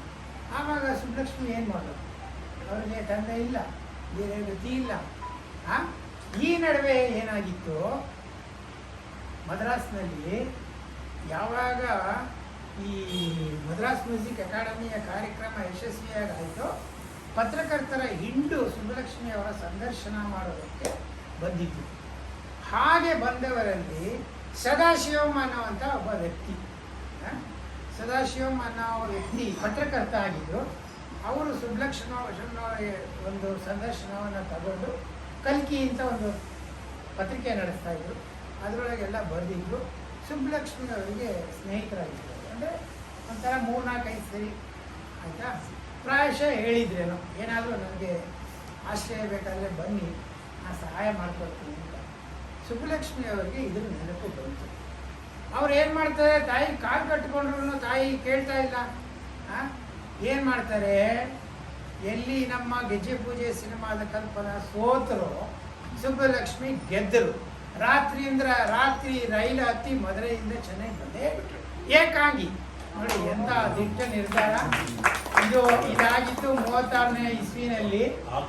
ಆ ಕಾಲಕ್ಕೆ ತಾಯಿಯನ್ನು ಧಿಕ್ಕರಿಸಿ ತಾಯಿಯ ಒಂದು ಆಶ್ರಯವನ್ನು ತೊರೆದು ಮದ್ರಾಸಿಗೆ ಪ್ರಯಾಣ ಮಾಡಿ, ಮದ್ರಾಸ್ನಲ್ಲಿ ಅವರು ಮನೆಯ ಬಾಗಿಲು ತಟ್ಟಿದ್ದೆ ಸದಾಶಿವಮ್ಮರವರ ಮನೆಯ ಬಾಗಿಲನ್ನು ತಟ್ಟಿದ್ರು. ಸದಾಶಿವಮ್ಮರವರಿಗೆ ಮದುವೆ ಆಗಿತ್ತು. ಅವರಿಗೆ ಹೆಣ್ಣು ಒಂದು ಮಗಳು ಕೂಡ ಇದ್ಲು, ರಾಧಾ ಅಂದ್ಬಿಟ್ಟು ಒಬ್ಬಳು ಹೆಣ್ಮಗಳು ಕೂಡ ಇದ್ಲು. ಅವರು ಮದುವೆ ಆಗಿ ಮನೆಯಲ್ಲಿ ತಾಯಿ ಎಲ್ಲ ಇದ್ರೂ ಕೂಡ ಸುಬ್ಬಲಕ್ಷ್ಮಿ ಅವರಿಗೆ ಆಶ್ರಯ ಕೊಟ್ಟು ನಾನು ನಿನ್ನನ್ನು ಆಶ್ರಯ ಕೊಡ್ತೀನಿ, ನಿನಗೆ ಒಳ್ಳೆ ಅವಕಾಶಗಳು ಅವ್ರಿಗೆ ತುಂಬ ಇತ್ತು, ಒಂದು ಪ್ರಭಾವ ಇತ್ತು, ಇನ್ಫ್ಲೂಯೆನ್ಸ್. ರಾಜಾಜಿ ತನಕ ಅವರಿಗೆ ಪರಿಚಯ ಇತ್ತು, ಜನಗಳ ಪರಿಚಯ. ಕಾಂಗ್ರೆಸ್ ಲೀಡರ್ ಬೇರೆ ಸದಾಶಿವ. ಅವರ ಮನೆ ಆಶ್ರಯದಲ್ಲಿ ಸುಬ್ಬಲಕ್ಷ್ಮಿ ಬಂದರು. ಆವಾಗ ಏನಾಗುತ್ತೆ, ಈ ಸುಬ್ಬಲಕ್ಷ್ಮಿ ಆಶ್ರಯದಲ್ಲಿ ಬಂದಾಗ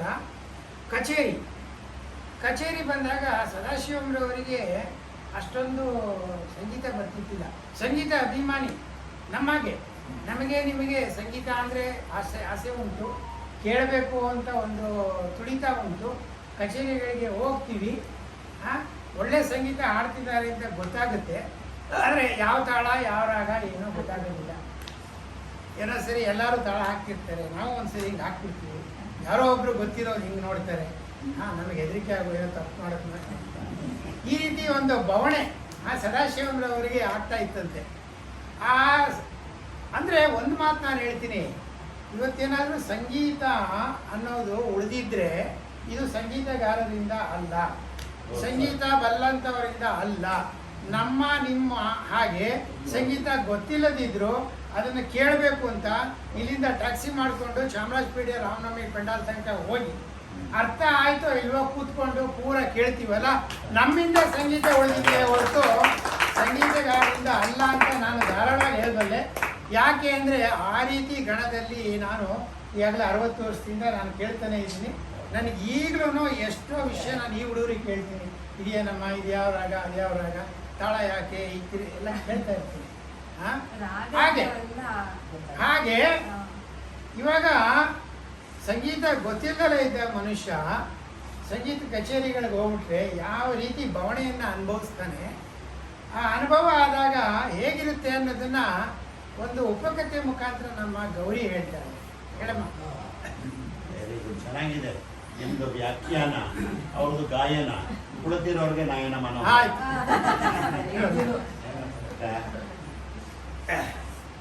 ಬೆಂಗಳೂರಲ್ಲಿ ಇಬ್ರು ಸ್ನೇಹಿತರಿರ್ತಾರಂತೆ.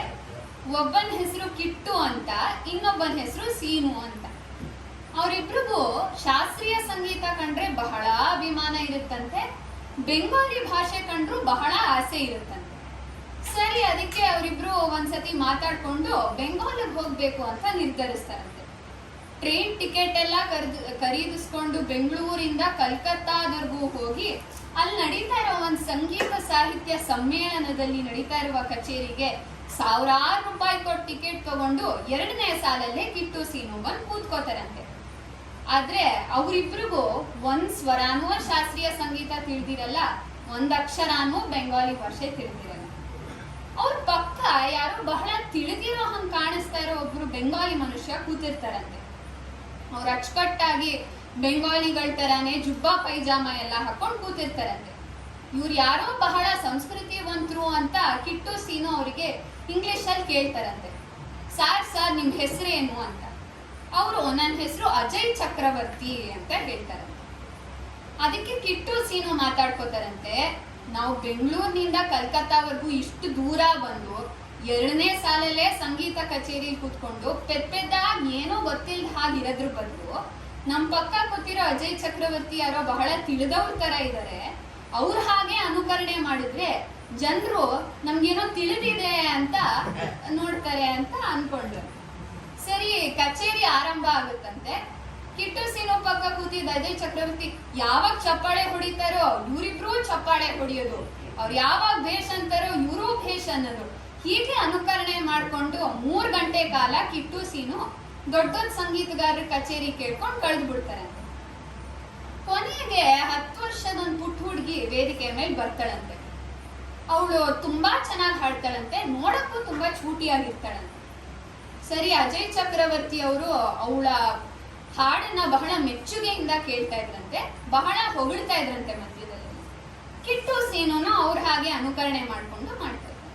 ಕೊನೆಗೆ ಒಬ್ಬ ಮನುಷ್ಯ ವೇದಿಕೆ ಮೇಲೆ ಬಂದು ವಂದನಾರ್ಪಣೆ ಮಾಡ್ತಾರಂತೆ.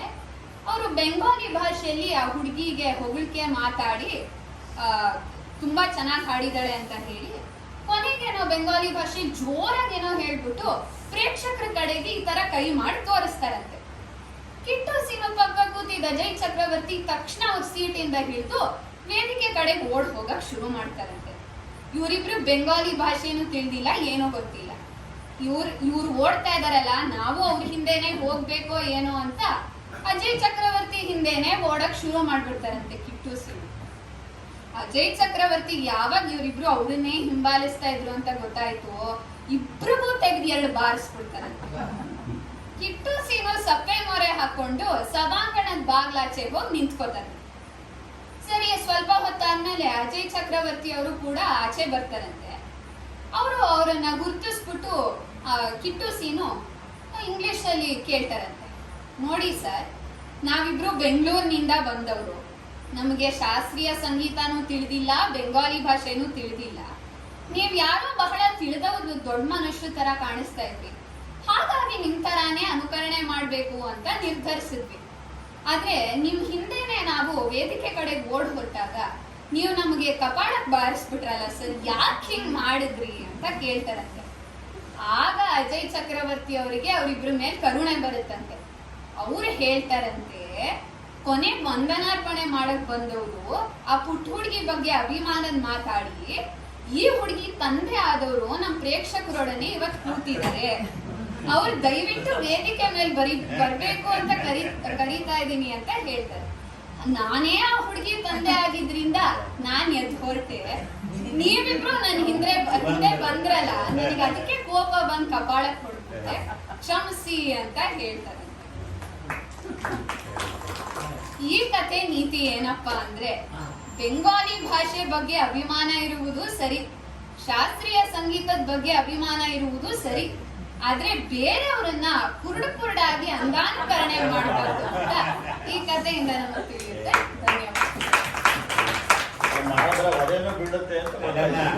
ನಿಮ್ಮ ಅಚ್ಚ ಕನ್ನಡಕ್ಕೆ, ಉಚ್ಚ ಕನ್ನಡಕ್ಕೆ, ಸ್ವಚ್ಛ ಕನ್ನಡಕ್ಕೆ ಒಂದು ಸಲ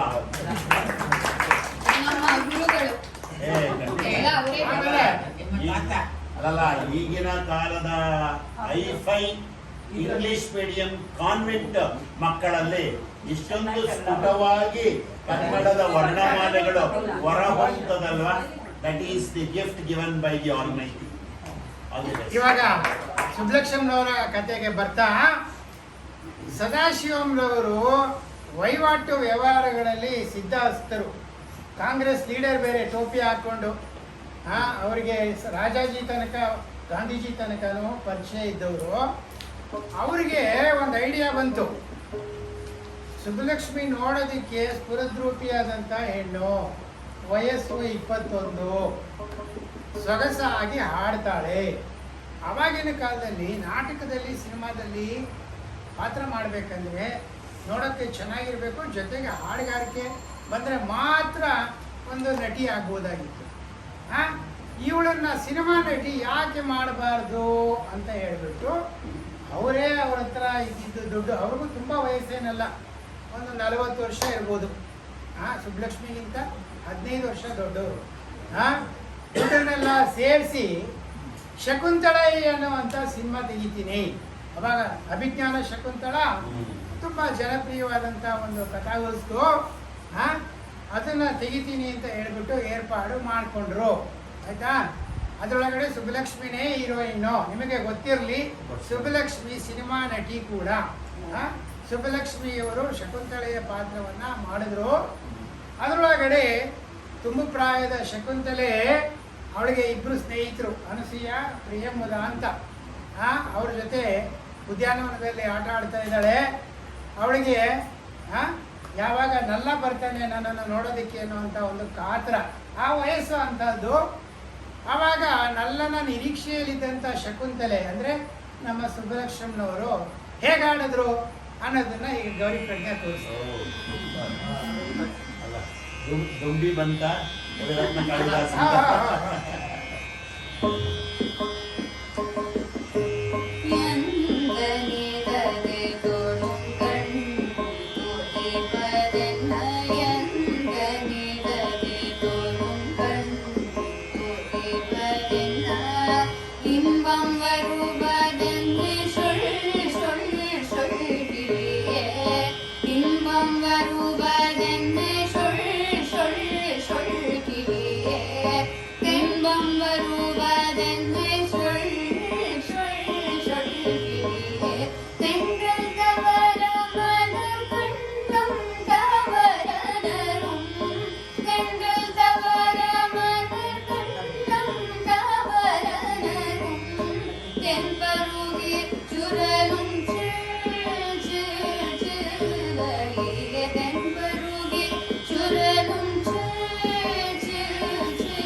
ಇದು ಸುಬ್ಬಲಕ್ಷ್ಮಿಯವರೇ ಆಡಿರೋದು.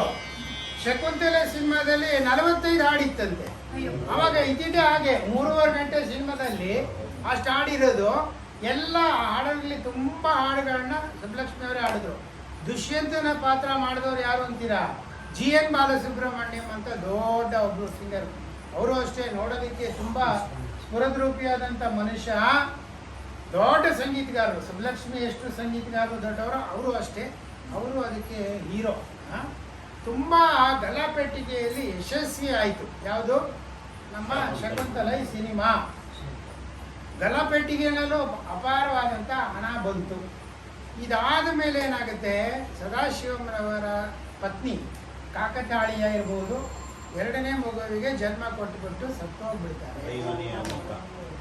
ಆವಾಗ ಸದಾಶಿವಮ್ರವರು ಪ್ರಪೋಸ್ ಮಾಡ್ತಾರೆ, ಸುಬ್ಬಲಕ್ಷ್ಮಿ ನನ್ನನ್ನು ಮದುವೆ ಆಗ್ತೀಯಾ ಅಂತ. ಸುಬ್ಬಲಕ್ಷ್ಮನವರು ತಾಯಿಯನ್ನು ಧಿಕ್ಕರಿಸಿ ಬಂದಿರ್ತಾರೆ, ಅವರಿಗೆ ಬೇರೆ ಮಾರ್ಗ ಇರೋದಿಲ್ಲ, ಸದಾಶಿವಮ್ರವರನ್ನು ಮದುವೆ ಆಗ್ತಾರೆ. ಸದಾಶಿವಮ್ಮನವರು ಸುಬ್ಬಲಕ್ಷ್ಮಿಗೆ 15 ವರ್ಷ ದೊಡ್ಡವರು. ಅದೇನು ಜಾಸ್ತಿ ಏನಲ್ಲ, ಆಗಿನ ಕಾಲದಲ್ಲಿ ಇರ್ತಾ ಇದ್ದಿದ್ದೆ ಹಾಗೆ. 15 ವರ್ಷ ಡಿಫ್ರೆನ್ಸ್ ವಾಸ್ ವೆರಿ ಕಾಮನ್. ಆಮೇಲೆ ಮದುವೆ ಆಗಿದ್ದಕ್ಕೂ ಆ ಸುಬ್ಬಲಕ್ಷ್ಮಿಯವರ ಕೈ ಹಿಡಿದು ಅವರ ಹೆಜ್ಜೆ ಹೆಜ್ಜೆಗೂ ನಡೆಸಿ ಅವರ ಒಂದು ಸಂಗೀತದ ವೃತ್ತಿ ಜೀವನದ ಮುನ್ನಡೆಗೆ ಬೆನ್ನೆಲುಬಾಗಿ ನಿಂತು ಆಕೆಗೆ ಸರಿಯಾಗಿ ಮಾರ್ಗದರ್ಶನ ಮಾಡಿ ನಡೆಸಿಕೊಟ್ಟವರು ಸದಾಶಿವಮ್ರವರು. ಇದು ಗೊತ್ತಿರಲಿ. ಸದಾಶಿವಮ್ರವರ ಮೊದಲ ಮಗಳು ರಾಧಾ ವಿಶ್ವನಾಥನ್ ಅಂತ, ಅವರು ಸುಬ್ಬಲಕ್ಷ್ಮಿ ಪಕ್ಕನೇ ಕೂತ್ಕೊಂಡು ಆಡ್ತಾಯಿದ್ರು ಸಹಗಾಯನ. ಈಗಲೂ ಕೇಳ್ಬೋದು. ಯಾವಾಗಲೂ ಸುಬ್ಬಲಕ್ಷ್ಮಿ ಹಾಡುಗಾರಿಕೆ ಅಂದರೆ ರಾಧಾ ವಿಶ್ವನಾಥನ್ ಸಹಗಾಯನ ಇದ್ದಕ್ಕೂ ಆಡಿದ್ರು. ಆ ಸುಬ್ಬಲಕ್ಷ್ಮಿ ಅವರಿಗೆ ಬೇರೆ ಮಕ್ಕಳು ಆಗಲೇ ಇಲ್ಲ. ಅವರಿಬ್ಬರು ಹೆಣ್ಮಕ್ಳನ್ನೇ ನನ್ನ ಮಕ್ಕಳು ಅಂತ ಹೇಳ್ಬಿಟ್ಟು ಸಾಕಿದ್ರು. ಅಷ್ಟು ಒಂದು ಧಾರಾವಾಹಿ. ಆಮೇಲೆ ಏನಾಯಿತು, ಸದಾಶಿವಮ್ಗೆ ಮದುವೆ ಆದಮೇಲೆ ನನ್ನ ಹೆಂಡತಿಗೆ ಇನ್ನೊಂದು ಅರ್ಧ ಗಂಟೆ ಮಾಡ್ಬೋದಾ ಸರ್? ಪರವಾಗಿಲ್ಲ, ಮಾಡಿ ಮಾಡಿ ಮಾಡಿ. ಇನ್ನು ಈ ಸುಬ್ಬಲಕ್ಷ್ಮಿಯನ್ನ ಆಲ್ ಇಂಡಿಯಾ ಸ್ಟಾರ್ ಮಾಡಬೇಕು ಅಂತ ಅನಿಸ್ಬಿಟ್ಟು ಸದಾಶಿವನವರಿಗೆ. ಹೇಗಿದ್ರು ಶಕುಂತಲೆಯಲ್ಲಿ ದುಡ್ಡು ಬಂದ್ಬಿಟ್ಟಿತ್ತಲ್ಲ, ಮಾಡ್ತೀನಿ ಅಂದ್ಬಿಟ್ಟು ಒಂದು ಕಥಾವಸ್ತು ಆರಿಸ್ಕೊಂಡ್ರು. ಮೀರಾ ಅಂತ, ಭಕ್ತ ಮೀರಾ. ಅದು ತಮಿಳಲ್ಲೂ ತೆಗೆದ್ರು, ಹಿಂದಿನಲ್ಲೂ ತೆಗೆದ್ರು ಆಗಿನ ಕಾಲದಲ್ಲಿ. ಈಗೇನು ಮಾರಿ ತೆಗೆದ್ರು. ಮೀರಾ ಕಥೆ ಗೊತ್ತಿದೆ ನಿಮಗೆ. ಮೀರಾಳ ಪಾತ್ರ ಮಾಡಿದವರು ಯಾರು? ಶಕುಂತಳೆ ಹೇಳಿ ಮಾಡಿಸಿದಂಥ ನಮ್ಮ ಸುಬ್ಬಲಕ್ಷ್ಮಿ ಅವರೇ ಮೀರಾ ಪಾತ್ರನ ಮಾಡಿದ್ರು. ಆ ಮೀರಾ ಏನಪ್ಪ ಅಂತಂದರೆ ರಜಪೂತ ಮನೆತನದ ಹೆಣ್ಣುಮಗಳು. ಅವಳಿಗೆ ಕೃಷ್ಣನೇ ನನ್ನ ಗಂಡ ಅಂತ ಬಾಲ್ಯದಿಂದಲೂ ಆಕೆಗೆ ಒಂದು ಭಾವನೆ. ಕೃಷ್ಣನೇ ನಾನು ಮದುವೆ ಆಗ್ತೀನಿ ಹಾಗೆ ಅಂತ ಅವಳು ಪಣ ತೊಟ್ಟುಬಿಟ್ಟಿರ್ತಾಳೆ. ಆದರೂ ಕೂಡ ಆ ಒಂದು ರಜಪೂತ ಮನೆತನದ ಸಂಪ್ರದಾಯದ ಹಾಗೆ ಭೋಜರಾಜ್ ಸಿಸೋಡಿಯಾ ಅಂತ ಒಬ್ಬ ರಜಪೂತ ರಾಜ್ಕುಮಾರ್ ಜೊತೆ ಮದುವೆ ಆಗುತ್ತೆ. ಮಹಾರಾಣಿಯಾಗಿ ಮೀರಾಬಾಯಿ ಗಂಡನ ಮನೆಗೆ ಹೋಗ್ತಾಳೆ. ಗಂಡನ ಮನೆಯಲ್ಲಿ ಮೊದಲ ಕೋರಿಕೆ ಕೇಳಿದ್ದು ಗಿರಿಧರ ಗೋಪಾಲ, ನಮ್ಮ ಕೃಷ್ಣ ಇದ್ದಾನಲ್ಲ, ಅವನಿಗೆ ಒಂದು ಮಂದಿರವನ್ನು ಕಟ್ಟಿಸ್ಕೊಳ್ತೀರಾ ಅಂತ ಯಜಮಾನ್ರಿಗೆ ಕೇಳ್ತಾಳೆ. ಆವಾಗ ಗಿರಿಧರ ಗೋಪಾಲನ ಮಂದಿರವನ್ನು ಗಂಡ ಕಟ್ಟಿಸ್ಕೊಡ್ತಾನೆ. ಕಟ್ಟಿಸ್ಕೊಟ್ಟು ದಿನ ಸ್ಥಾಪನೆ ಆಗಿರ್ತಲ್ಲ, ಪ್ರತಿಷ್ಠಾಪನೆ, ಆ ದಿನ ನಮ್ಮ ಮೀರಾಬಾಯಿ ಅಂದರೆ ನಮ್ಮ ಸುಬ್ಬಲಕ್ಷ್ಮನವರು ಯಾವ ಹಾಡು ಹೇಳಿದ್ರು ಅದನ್ನು ಹೇಳ್ತಾರೆ. Super sir.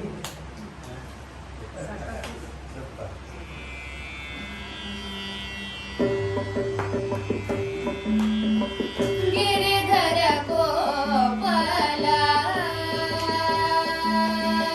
Giridhara Gopala, Bala Giridhara Gopala, Bala Giridhara Gopala,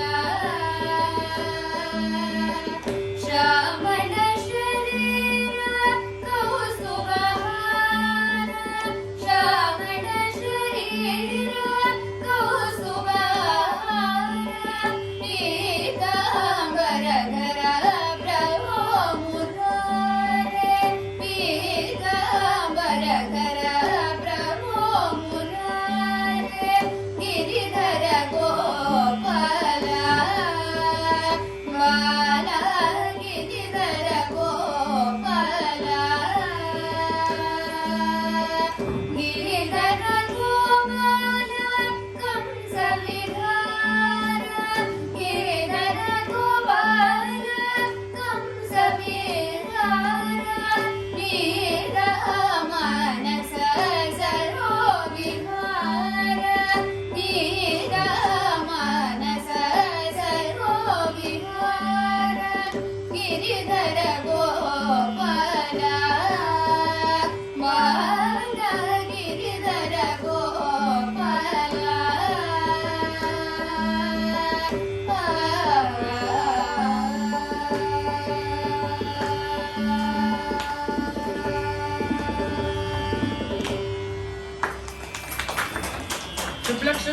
ಸುಬ್ಬಲಕ್ಷ್ಮನವರು ನಟಿಸಿದಂಥ Meera cinema ಈಗಲೂ ಯೂಟ್ಯೂಬಿನಲ್ಲಿ ಲಭ್ಯವಿದೆ, ನೋಡಿ. ಸೊಗಸಾದ ಗಾಯನ, ತುಂಬ ಸುಂದರಿಯಾಗಿ ಕಾಣಿಸ್ತಾರೆ ನಮ್ಮ ಸುಬ್ಬಲಕ್ಷ್ಮನವರು. ನೋಡಿ ಎಲ್ಲರೂ ಅಂತ ನಾನು ಹೇಳ್ತೀನಿ. ಅವರ ಸೌಂದರ್ಯ, ಅವರ ಸಂಗೀತ ಎಷ್ಟು ಮಟ್ಟಿಗೆ ಅಂದರೆ ದೂರದ ಅಕ್ಬರ್ ತನಕ ಹೊರಟೋಗಿತ್ತಂತೆ. ಒಂದ್ಸರಿ ಅಕ್ಬರ್ನ ಮೀರಾಬಾಯಿ ನೋಡಬೇಕು ಅಂದ್ಬಿಟ್ಟು ಅಕ್ಬರೇ ಬಂದ್ಬಿಟ್ಟಿದ್ದಂತೆ. ಆ ಕಥೆಯನ್ನ ಈಗ ಪ್ರಜ್ಞಾ ಹೇಳ್ತಾಳೆ. ತಾನ್ಸೇನ್ ಎನ್ನುವ ದೊಡ್ಡ ಸಂಗೀತಗಾರ ಅಕ್ಬರನ ಆಸ್ಥಾನದಲ್ಲಿ ಬಂದು ಒಂದು ಕೃಷ್ಣನ ಮೇಲೆ ಹಾಡು ಹೇಳ್ತಾನಂತೆ. ಅಕ್ಬರಿಗೆ ಅದನ್ನ ಕೇಳಿ ತುಂಬಾ ಸಂತೋಷ ಆಗುತ್ತಂತೆ. ತಾನ್ಸೇನಿಗೆ ಕೇಳ್ತಾನಂತೆ, ತಾನ್ಸೇನ್ ಈ ಹಾಡನ್ನು ಯಾರು ರಾಗ ಸಂಯೋಜನೆ ಮಾಡಿದ್ದು, ಯಾರು ರಚಿಸಿದ್ದು ಅಂತ ಕೇಳಿದಾಗ ತಾನ್ಸೇನ್ ಹೇಳ್ತಾನಂತೆ, ಪಕ್ಕದ ರಾಜ್ಯದಲ್ಲಿ ಒಬ್ಳು ಮೀರಾಬಾಯಿ ಅಂತಿದ್ದಾಳೆ, ಅವಳೇ ಈ ಹಾಡನ್ನು ರಾಗ ಸಂಯೋಜನೆ ಮಾಡಿದ್ದು ಮತ್ತೆ ರಚಿಸಿದ್ದು ಅಂತ ಹೇಳ್ತಾನಂತೆ. ಅಕ್ಬರ್ ಕೇಳ್ತಾನಂತೆ, ಈ ಮಹಾದೇವಿಯನ್ನು ನಮ್ಮ ಆಸ್ಥಾನಕ್ಕೆ ಕರ್ಕೊಂಡ್ಬಂದು ಹಾಡ್ಸಕ್ಕಾಗುತ್ತಾ ಅಂತ ಕೇಳಿದಾಗ ತಾನ್ಸೇನ್ ಹೇಳ್ತಾನಂತೆ, ಅದಾಗ್ಲಾರನ್ ಮಾತು. ಅವಳು ಹೋಗಿ ರಾಜ್ಪೂತ ಮನೆತನದ ಸೊಸೆ ಆಗಿದ್ದಾಳೆ, ಅವಳು ಯಾರದೇ ಬೇರೆ ಅವರ ಆಸ್ಥಾನಕ್ಕೆ ಬರಲ್ಲ ಅಂತ ಹೇಳ್ಬಿಡ್ತಾನಂತೆ. ಅಕ್ಬರ್ ಹೇಳ್ತಾನಂತೆ, ನಾವೇ ನಾಳೆ ಹೋಗ್ಬಿಟ್ಟು ಅವಳನ್ನ ನೋಡ್ಕೊಂಡ್ ಬರೋಣ ಅಂತ ಹೇಳ್ತಾನಂತೆ. ಬೆಳಗ್ಗೆ ಬಂದೇ ಬಿಡುತ್ತಂತೆ. ತಾನ್ಸೇನು ಅಕ್ಬರು ವೇಷ ಬದಲಾಯಿಸ್ಕೊಂಡ್ಬಿಟ್ಟು ಅದೇ ಗಿರಿಧರ ಗೋಪಾಲನ ಮಂದಿರ ಕಟ್ಟಿಸ್ಕೊಂಡಿರ್ತಾಳಲ್ಲ, ಅಲ್ಲಿ ಹೋಗಿ ಕೂತ್ಕೋತಾರಂತೆ. ಮೀರಾಬಾಯಿ ಕೃಷ್ಣನ ಮುಂದೆ ಒಂದು ತುಂಬಾ ಚೆನ್ನಾಗಿರುವ ಹಾಡು ಹೇಳ್ತಾ ಇರ್ತಾಳಂತೆ. ಅಕ್ಬರು ಅದನ್ನ ತಲ್ಲೀನತೆಯಿಂದ ಕೇಳ್ತಾ ಇರ್ತಾನಂತೆ. ಕಡೆಗೆ ಹಾಡು ಮುಗ್ದಾದ್ಮೇಲೆ ಮೀರಾಬಾಯಿ ಹತ್ರ ಅಕ್ಬರ್ ಹೋಗ್ಬಿಟ್ಟು ಹೇಳ್ತಾನಂತೆ, ನೋಡಮ್ಮ, ಈ ಮುತ್ತಿನ ಹಾರವನ್ನು ಸಾಕ್ಷಾತ್ ಗಿರಿಧರ ಗೋಪಾಲನೇ ನಿನಗೆ ಕೊಡಕ್ ಹೇಳಿರೋದು, ಅದಕ್ಕೆ ನಾನು ನಿನಗೆ ಕೊಡ್ತಾ ಇದ್ದೀನಿ ಅಂದಾಗ ಮೀರಾಬಾಯಿ ಹೇಳ್ತಾನಂತೆ, ಇದು ನನ್ನ ಕೊರಳಿಗೆ ಸಲ್ಲದಲ್ಲ, ಇದು ಗಿರಿಧರ ಗೋಪಾಲನ ಕೊರಳಿಗೆ ಸಲ್ಲದು ಅಂತ ಆ ಮುತ್ತಿನ ಹಾರವನ್ನು ಗಿರಿಧರ ಗೋಪಾಲನಿಗೆ ಅರ್ಪಿಸ್ಬಿಡ್ತಾಳಂತೆ. ಈ ಕಥೆಯಿಂದ ನಮಗೇನ್ ಗೊತ್ತಾಗುತ್ತಪ್ಪ ಅಂದ್ರೆ, ಮೀರಾಳ ಭಕ್ತಿ ಗಿರಿಧರ ಗೋಪಾಲನ ಮೇಲೆ ಎಷ್ಟು ಅಂದ್ರೆ, ಅವಳಿಗೆ ಏನೇ ಸಂಪತ್ತು ಬರಲಿ, ಏನೇ ಸುಖ ಬರಲಿ, ಅದನ್ನ ಕೃಷ್ಣ ಅರ್ಪಣ ಮಸ್ತು ಅಂತ ಗಿರಿಧರ ಗೋಪಾಲನಿಗೆ ಅರ್ಪಿಸ್ಬಿಡ್ತಾ ಇದ್ದಂತೆ. ಧನ್ಯವಾದ. ಆಮೇಲೆ ನಮ್ಮ ಮೀರಾಬಾಯಿ ಮಹಾರಾಣಿಯಾಗಿದ್ರು ಸಾಮಾನ್ಯ ಜನರ ಪರ ಅವಳು. ಅವಳ ಬರೆದಿರುವಂಥ ಕತೆ, ಕವನ, ಆಮೇಲೆ ಹಾಡುಗಾರರು ಎಲ್ಲದರೊಳಗಡೆನೂ ಸಾಮಾನ್ಯ ಮನುಷ್ಯ, ಸಾಧುಗಳು, ಕೃಷ್ಣ ಭಕ್ತರು, ರಸ್ತೆಯಲ್ಲಿ ಹೋಗುವಂಥ ಭಕ್ತರು, ಇವರ ಬಗ್ಗೆನೇ ಬರೆದಿದ್ದಾರೆ. ಯಾರು? ಮೀರಾಬಾಯಿ. ಆಕೆ ಒಂದು ಕವನವನ್ನು ಕರ್ಮಕ್ಕೆ ಗತಿ ನ್ಯಾರಿ ಅಂದರೆ, ಯಾರೂ ಹುಟ್ಟಿನಿಂದ ತಂದೆ ಕಡೆಯಿಂದ ಬಂದ ಆಸ್ತಿಯಿಂದ ದೊಡ್ಡವರಾಗೋದಿಲ್ಲ, ರಾಜರಾಗೋದಿಲ್ಲ. ಕರ್ಮಕ್ಕೆ ಗತಿ ನ್ಯಾರಿ, ಮಾಡುವಂಥ ಕರ್ಮದಿಂದ ದೊಡ್ಡ ಮನುಷ್ಯರಾಗ್ತಾರೆ ಅಂತ ಒಂದು ಸುಂದರವಾದ ಮೀರಾ ಭಜನೆಯನ್ನು ಬರೆದಿದ್ದಾರೆ ಮೀರಾಬಾಯಿಯವರು. ಅದನ್ನು ನನ್ನ ಮೊಮ್ಮಕ್ಕಳು ಹಾಡ್ತಾರೆ.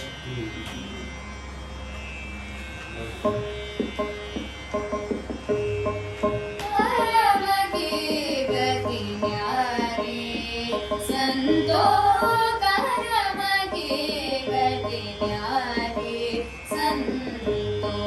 बड़े बड़े नयन दिए निरगन को, बन बन फिरत उधारी, संतो कर्म की गति न्यारी, संतो उज्ज्वल मरण दिनी बगलन को, उज्ज्वल मरण दिनी बगलन को, कोयल कर दिनिकारी, संतो कर्म की गति न्यारी, संतो मीरा के प्रभु गिरिधर नागुण, मीरा के प्रभु गिरिधर नागुण, राजा जी को कौन विचारी, संतो कर्म की गति न्यारी,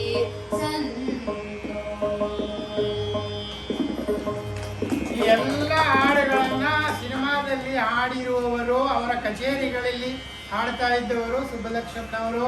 ಅವರ ಪ್ರಸಾದ ಈ ಮಕ್ಕಳಿಗೆ ಬಂದಿದೆ ಅನ್ನೋದನ್ನ ನಾನು ಹೇಳೋದಕ್ಕೆ ಇಷ್ಟಪಡ್ತೀನಿ. ಮೀರಾಬಾಯಿ ಕೃಷ್ಣನ ಭಕ್ತಿ ಜನಸಾಮಾನ್ಯರ ಜೊತೆ ಬೆರೆತು ಎಷ್ಟು ಹೋಗಿದ್ಲಪ್ಪ ಅಂದರೆ, ಮೀರಾಬಾಯಿ ಗಂಡ ಭೋಜರಾಜ್ ಸಿಸೋಡಿಯ ಈ ಗಿರಿಧರ ಗೋಪಾಲನ ಮಂದಿರ ಕಟ್ಟಿಸಿದ್ದೇ ತಪ್ಪಾಯ್ತು, ಅದಿದ್ರೆ ತಾನೇ ಅವಳಲ್ಲಿ ಹೋಗ್ತಾಳೆ, ಅದನ್ನು ಒಡೆದಾಕಿ ಅಂತ ಒಂದು ಆಜ್ಞೆ ಮಾಡಿಬಿಡ್ತಾನೆ. ಆ ಮದ್ದುಗುಂಡನ್ನು ಸಿಡಿಸ್ತಾರೆ. ಮೀರಾಬಾಯಿ ಮನನೊಂದು ನಾನು ಕೃಷ್ಣನಲ್ಲಿ ಐಕ್ಯವಾಗ್ತೀನಿ ಅಂತ ಕೃಷ್ಣನನ್ನು ಹುಡುಕೊಂಡು ಮಥುರೆಗೆ ಬರ್ತಾಳೆ. ಮಥುರೆಯಿಂದ ದ್ವಾರಕೆಗೆ ಹೋಗಿ ಅಲ್ಲಿ ಕೃಷ್ಣನಲ್ಲಿ ಐಕ್ಯವಾದಳು ಅಂತ ಮೀರಾಬಾಯಿ ಒಂದು ಕತೆ. ನೋಡಿ, ಮೀರಾಬಾಯಿ ಜೀವನ ಬೇರೆ ಅಲ್ಲ, ಸುಬ್ಬಲಕ್ಷ್ಮನವರ ಜೀವನ ಬೇರೆ ಅಲ್ಲ. ಮೀರಾಬಾಯಿ ಸಂಸಾರದಲ್ಲಿ ಇದ್ರೂ ಸಂಸಾರಕ್ಕೆ ಅಂಟಿಕೊಳ್ಳದಲ್ಲೇ ಕೃಷ್ಣನನ್ನೇ ಭಜಿಸಿ ಸಂಗೀತದ ಜೀವನ ನಡೆಸ್ತೋಳು. ಸುಬ್ಬಲಕ್ಷ್ಮನವರು ಅಷ್ಟೇ, ನೆಪ ಮಾತ್ರಕ್ಕೆ ಸದಾಶಿವ ನಮ್ಮನ್ನ ಮದುವೆ ಆಗಿದ್ರು ಅವರ ಜೀವನ ಸಾಧನೆ ಎಲ್ಲ ಸಂಗೀತಕ್ಕಾಗಿ ಆಯಿತು. ಹಾಗಾಗಿ ಮೀರಾಬಾಯಿಯನ್ನು ಯಾವಾಗ ನಾವು ಜ್ಞಾಪಿಸ್ಕೊತೀವಿ ನಮಗೆ ಸುಬ್ಬಲಕ್ಷ್ಮನವರು ನೆನಪಿಗೆ ಬರ್ತಾರೆ. ಮೀರಾಬಾಯಿ ಶಕುಂತಲೆಗಿನ್ನ ದೊಡ್ಡ ಸಕ್ಸಸ್ಸು. ಸದಾಶಿವನವ್ರ ಜಾಬ್ ಬರ್ತಿ ದುಡ್ಡು ಹಂಗೆ ಬಂದುಬಿಡ್ತು. ಎಷ್ಟಪ್ಪ ಅಂತಂದರೆ ಅವಾಗ ಜವಾಹರ್ಲಾಲ್ ನೆಹರು, ಗಾಂಧೀಜಿ, ಆಮೇಲೆ ಸರೋಜಿನಿ ನಾಯ್ಡು ಎಲ್ಲರೂ ಸುಬ್ಬಲಕ್ಷ್ಮಿಗೆ ಮಹಾನ್ ಗಾಯಕಿ, ಮಹಾನ್ ನಟಿ ಹಾಗೆ ಅಂತ ಹೇಳಿ ಪುರಸ್ಕಾರ ಮಾಡಿದ್ರು. ಗಾಂಧೀಜಿ ಕೂಡ ಸುಬ್ಬಲಕ್ಷ್ಮಿ ಅವರ ಹಾಡುಗಾರಿಕೆಯನ್ನು ತುಂಬ ಇಷ್ಟಪಡ್ತಾರೆ. 48ನೇ ಇಸ್ವಿ ಟೈಮಲ್ಲಿ ಒಂದು ಗುಜರಾತಿ ಹಾಡಿದೆ, ಆ ಒಂದು ವೈಷ್ಣವ ಜನತು ತೇನೆ ಕೈಯೇ, ಅದು ಗಾಂಧೀಜಿಯವರಿಗೆ ತುಂಬ ಇಷ್ಟವಾದ ಹಾಡು. ಅದನ್ನು ನೀನು ಹಾಡಮ್ಮ ಚೆನ್ನಾಗಿ ಅಂತ ಹೇಳಿದ್ರಂತೆ. ಅದನ್ನು ಹಾಡ್ತೀನಿ ಅಂತ ಹೇಳಿ ಅದನ್ನೆಲ್ಲ ರೆಡಿ ಮಾಡ್ಕೊಳ್ಳೋ ಅಷ್ಟೊತ್ತಿಗೆ ಗಾಂಧೀಜಿ ಸತ್ತೋಗ್ಬಿಟ್ರಂತೆ. ಸತ್ತೋದ ದಿನ ಇದನ್ನು ಅದನ್ನು ಹಾಡಿದ್ರ, ಸುಬ್ಬಲಕ್ಷ್ಮಿಯವರ ಹಾಡನ್ನು ಪ್ರಸಾರ ಮಾಡಿದ್ರಂತೆ. ಅದರ ಒಂದು ಛಲಕನ್ನು ಗೌರಿ ತೋರಿಸ್ತಾರೆ.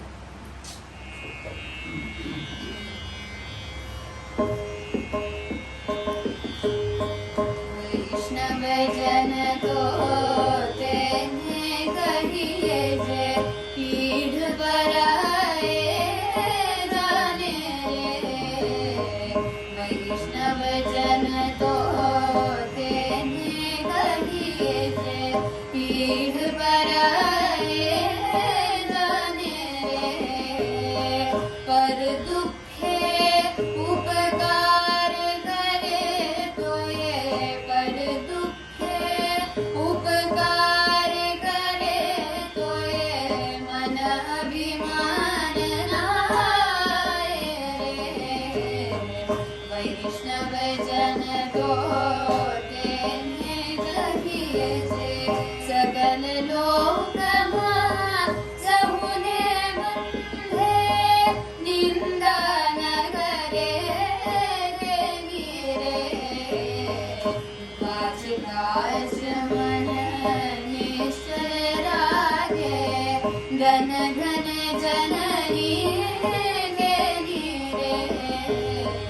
वैष्णव जन तो तेने कहिए जे सब दृष्टि में तृष्णा त्यागे पर श्री जेने मागे।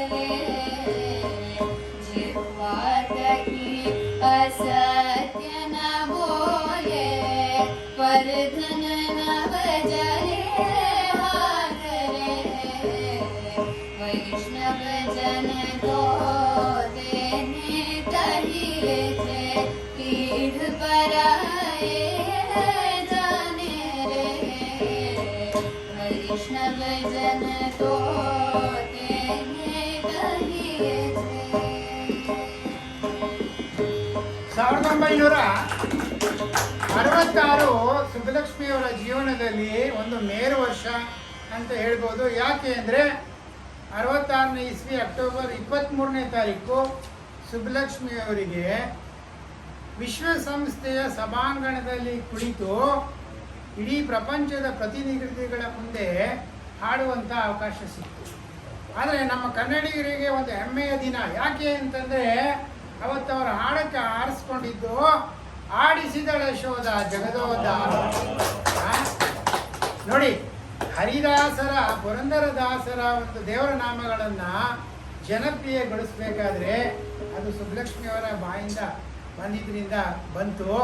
ಅವರು ತಮಿಳುನಾಡವರು, ಅವರ ಮಾತೃಭಾಷೆ ತಮಿಳು, ಆದ್ರೂ ಕನ್ನಡ ಹಾಡನ್ನು ಹಾಡಿದ್ದಾರೆ. ಯಾಕೆ ಅಂದರೆ ಕೃಷ್ಣ ಜಗದೋದ್ಧಾರ.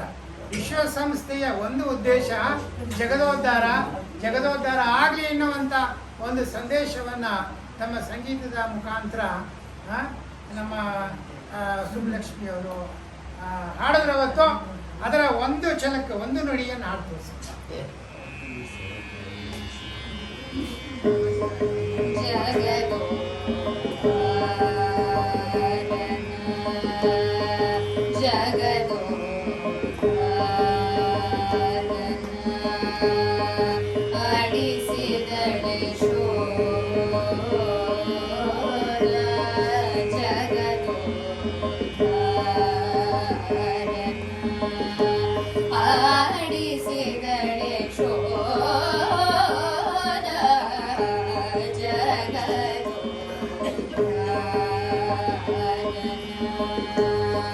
परम पुरुष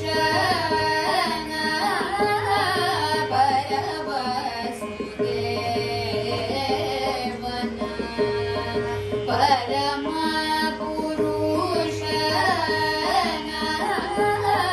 ಪರವಸು ದೇವನ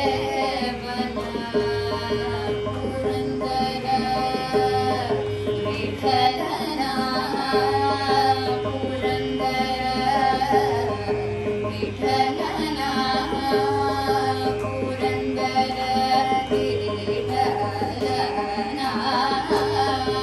ಆಡಿಸಿದಳೆ ಶೋಧ ಜಗತ್ತು ಆಡಿಸಿದಳೆ ಶೋಧ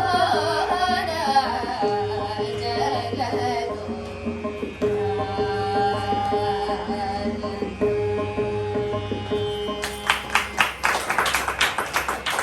ಸುಬ್ಬಲಕ್ಷ್ಮಿಯವರು ವಿಶ್ವಸಂಸ್ಥೆ ತನಕ ಓದಿ ದೊಡ್ಡ ಹಾಡುಗಾರ್ತಿ ಆಗ್ಬಿಟ್ರು ಅಂದ ಮಾತ್ರಕ್ಕೆ ಅವರಿಗೆ ಪ್ರತಿಸ್ಪರ್ಧಿಗಳು ಇತ್ತಿಲ್ಲ ಅಂತ ಅನ್ಕೋಬೇಡಿ. ನಮ್ಮ ML ವಸಂತಕುಮಾರಿ ಅವರ ಜೊತೆನೇ ಇದ್ದವರು DK ಪಟ್ಟಮ್ಮಾಳ್ ಅವರು ಕೂಡ ಸುಬ್ಬಲಕ್ಷ್ಮನವರ ಜೊತೆನೇ ಇದ್ದಂಥವ್ರು. ಇವ್ರು 3 ಜನಕ್ಕೂ ಮಹಿಳಾ ತ್ರಿಮೂರ್ತಿಗಳು ಅಂತಾನೆ ಹೇಳ್ತಾರೆ. ಅದರೊಳಗಡೆ ML ವಸಂತಕುಮಾರಿ ರಾಗ, ತಾನ, ಪಲ್ಲವಿ, ಸ್ವರಪ್ರಸ್ತಾರ, ಮನೋಧರ್ಮ ಸಂಗೀತಕ್ಕೆ ಹೆಸರುವಾಸಿ. ಹಾಗೆ DK ಪಟ್ಟಮ್ಮಾಳು ಲಯ ವಿನ್ಯಾಸ ಇದಕ್ಕೆ ಹೆಸರುವಾಸಿ. ಆದರೆ ನಮ್ಮ ಸುಬ್ಬಲಕ್ಷ್ಮನವರು ಭಕ್ತಿ ಸಂಗೀತಕ್ಕೆ ಹೆಸರುವಾಸಿ. ಸುಬ್ಬಲಕ್ಷ್ಮನವರು ಹಾಡಿರುವ ಪ್ರತಿ ಹಾಡಲ್ಲೂ ಭಕ್ತಿ ಉಕ್ಕಿ ಹರಿದು ನಮ್ಮನ್ನು ತಲ್ಲೀನರನ್ನಾಗಿ ಮಾಡಿಬಿಡುತ್ತೆ. ನೋಡಿ, ಸಂಗೀತದ ಅತ್ಯಂತ ದೊಡ್ಡ ಸಂತರು ಅಂದರೆ ತ್ಯಾಗರಾಜರು. ತ್ಯಾಗರಾಜರು ಏನು ಹೇಳಿದ್ದಾರೆ?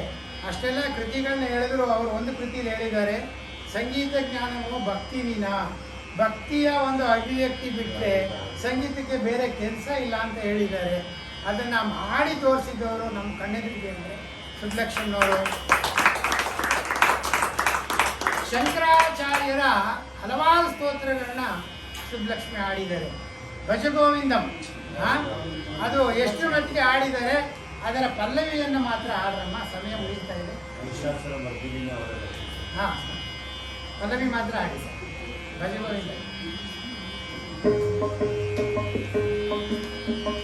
ಭಜ ಗೋವಿಂದಂ ಭಜ ಗೋವಿಂದಂ ಗೋವಿಂದಂ ಭಜ ಮೂಢಮತೆ ಭಜ ಗೋವಿಂದಂ ಭಜ ಗೋವಿಂದಂ ಗೋವಿಂದಂ ಭಜ ಮೂಢಮತೆ ಸಂಪ್ರಾಪ್ತೆ ಸನ್ನಿಹಿತೆ ಕಾಲೇ ಸಂಪ್ರಾಪ್ತೆ ಸನ್ನಿಹಿತೆ ಕಾಲೇ ನಹಿ ನಹಿ ರಕ್ಷತಿ ದುಃಖಂಧರನೆ ನಹಿ ನಹಿ ರಕ್ಷತಿ ದುಃಖಂಧರನೆ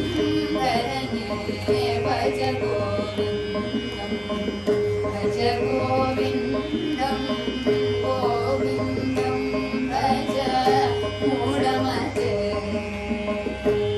ಇಲ್ಲಿ ಹೇಳ್ತಾರೆ, ಸಂಸಾರ, ನಿಮ್ಮ ಹಣ, ನಿಮ್ಮ ವಿದ್ಯೆ ಯಾವುದೂ ನಿಮ್ಮನ್ನ ಕಾಪಾಡುವುದಿಲ್ಲ. ಈ ಸಂಸಾರದ ಒಂದು ಜಂಜಾಟವನ್ನು ಬಿಟ್ಟು ಪರಮಾತ್ಮನನ್ನ ಭಜಿಸಿ, ಆಗ ನಿಮಗೆ ಮೋಕ್ಷ ಸಿಕ್ಕುತ್ತೆ, ದೇವರು ನಿಮ್ಮ ಕೈ ಹಿಡಿದು ನಡೆಸ್ತಾನೆ ಅನ್ನೋ ಮಾತನ್ನ ಶಂಕರಾಚಾರ್ಯರು ಹೇಳಿದ್ದಾರೆ, ಸುಬ್ಬಲಕ್ಷ್ಮನವರು ಹಾಡಿದ್ದಾರೆ. ಸಂಸಾರ ನೆಚ್ಕೊಂಡಿದ್ರೆ ಏನಾಗುತ್ತೆ ಅಂತ ಹೇಳ್ಬಿಟ್ಟು ನಮ್ಮ ಗೌರಮ್ಮನವರು ಒಂದು ಉಪಕಥೆ ಹೇಳಿದ್ದಾರೆ.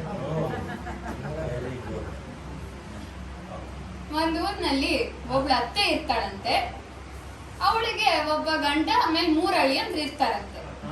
ಓ, ನನ್ ಗಂಡ ನನ್ನ ಅಳಿಯಂದ್ರು ನನ್ನ ಎಷ್ಟು ಪ್ರೀತಿಸ್ತಾರೆ ಅಂತ ಜಂಬ ಕೊಚ್ಕೋತಾ ಇರ್ತಾಳಂತೆ. ಸರಿ, ಒಂದ್ಸತಿ ನನ್ನ ಅಳಿಯಂದ್ರು ನನ್ನ ಎಷ್ಟು ಪ್ರೀತಿಸ್ತಾರೆ ಅಂತ ಪರೀಕ್ಷಿಸ್ಬೇಕು ಅಂತ ನಿರ್ಧರಿಸ್ತಾಳಂತೆ. ಸರಿ, ಮೊದಲನೇ ಅಳಿಯನ್ನ ಮೊದಲು ಕರ್ಕೊಂಡ್ ಬರ್ತಾಳಂತೆ. ಒಂದ್ ನದಿ ದಡದ ಹತ್ರ ತಂದು ನಿಲ್ಲಿಸ್ತಾಳಂತೆ. ಅವನ್ ಕಣ್ಣು ಮುಂದೆನೆ ಅವಳು ನದಿ ಒಳಗ್ ಧುಮುಕ್ಬಿಡ್ತಾಳಂತೆ.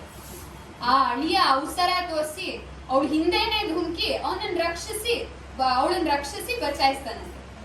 ಇವನ ಒಂದು ಧೈರ್ಯವನ್ನು ಮೆಚ್ಚಿ ಅವಳು ಅವನಿಗೊಂದು ಮಾರುತಿ ಕಾರ್ನ ಬಹುಮಾನವಾಗಿ ಕೊಡ್ತಾಳಂತೆ.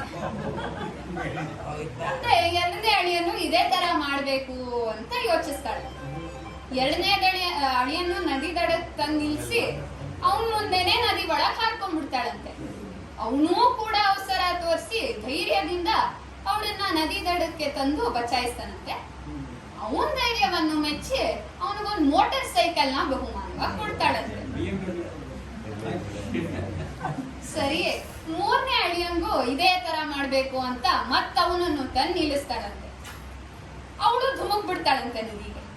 ಆಗ ಮೂರನೇ ಅಳಿಯ ಯೋಚಿಸ್ತಾನಂತೆ, ಅಯ್ಯೋ ಮೊದಲನೇ ಅಳಿಯ ಬಚಾಯಿಸಿದ್ದಕ್ಕೆ ಅವನಿಗೊಂದು ಮಾರುತಿ ಕಾರ್ ಕೊಟ್ರು, ಎರಡನೇ ಅಳಿಯ ಬಚಾಯಿಸಿದ್ದಕ್ಕೆ ಒಂದ್ ಮೋಟಾರ್ ಸೈಕಲ್ ಕೊಟ್ರು, ಈ ಅತ್ತೇನ್ ಕಷ್ಟಪಟ್ಟು ಬಚಾಯಿಸಿದ್ರೆ ನನಗೆ ಸೈಕಲ್ಲೇ ಗತಿ.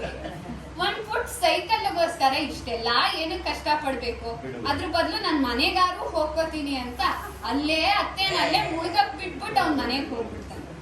ಅವಳು ಅಲ್ಲೇ ಧುಮುಕಿದ್ದವಳು ಅಲ್ಲೇ ಮುಳುಗಿ ಅತ್ತೆ ಸತ್ ಹೋಗ್ಬಿಡ್ತಾಳೆ. ಸರಿ, ಆದ್ರೆ ಆಶ್ಚರ್ಯ ಏನಪ್ಪಾ ಅಂದ್ರೆ ಮಾರನೇ ದಿನ ಮೂರನೇ ಅಳಿಯ ಅವ್ನ ಮನೆ ಆಚೆ ಬಂದ್ರೆ ಒಂದ್ 80 ಲಕ್ಷದ BMW ಕಾರ್ ಅವ್ನ ಮನೆ ಆಚೆ ನಿಂತಿರುತ್ತೆ. ಅದ್ ಯಾರ್ ಕೊಟ್ಟಿರೋದು ಅಂದ್ರೆ ಅವ್ರ ಅತ್ತೆ ಗಂಡನೇ ಅಂತೀನಿ. ಅವ್ರ ಅತ್ತೆ ಗಂಡನೇ ಅವ್ರಿಗೊಂದು BMW ಕಾರ್ ಕೊಟ್ಬಿಟ್ಟಿರ್ತಾರೆ. ಹಾಗಾಗಿಯೇ ಶಂಕರಾಚಾರ್ಯರು ಹೇಳಿದ್ದಾರೆ, ನಮ್ ಕುಟುಂಬ, ನಮ್ ಸ್ನೇಹಿತರು ನಮ್ಗೆ ಇಷ್ಟು ಪ್ರೀತಿಸ್ತಾರೆ ಅಂತ ಜಂಬಾ ಕೊಚ್ಕೊಳ್ಳೋದ್ರ ಬದಲು ಅದ್ ಯಾವಾಗ್ಲೂ ನಿಜ ಆಗ್ದಲೇ ಇರಬಹುದು. ಹಾಗಾಗಿಯೇ ಅವ್ರು ಹೇಳಿದ್ದಾರೆ, ಈ ವ್ಯಾಮೋಹನೆಲ್ಲ ಬಿಟ್ಟು ಗೋವಿಂದನ ಭಜನೆಯನ್ನು ಮಾಡಿ ಅವ್ರು ಮಾತ್ರ ಕಷ್ಟದ ಸಂದರ್ಭದಲ್ಲಿ ನಿಮ್ಮನ್ನ ರಕ್ಷಿಸಕ್ಕಾಗದು.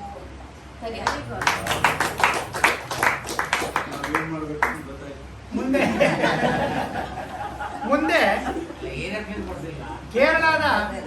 ಕೇರಳದ ಮಹಾರಾಜರು, ಇನ್ನೇನು ಕಡೆಗಟ್ಟಕ್ಕೆ ಬರ್ತಾ ಇದ್ದೀವಿ. ಕೇರಳದ ಮಹಾರಾಜರು ಸ್ವಾತಿ ತಿರುನಾಳ್ ಅಂತ ಅಂದ್ಬಿಟ್ಟು ಅವರು ರಾಮಾಯಣವನ್ನ ತುಂಬಾ ಚೆನ್ನಾಗಿ ಒಂದು ಕೀರ್ತನೆಯಲ್ಲಿ ಬರೆದು ತೋರಿಸಿದ್ದಾರೆ. ಅದರ ಒಂದೆರಡು ನುಡಿಗಳನ್ನ ಹಾಡ್ತಾರೆ.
ಕಾಲಾವಕಾಶನ ನೋಡೋಣ.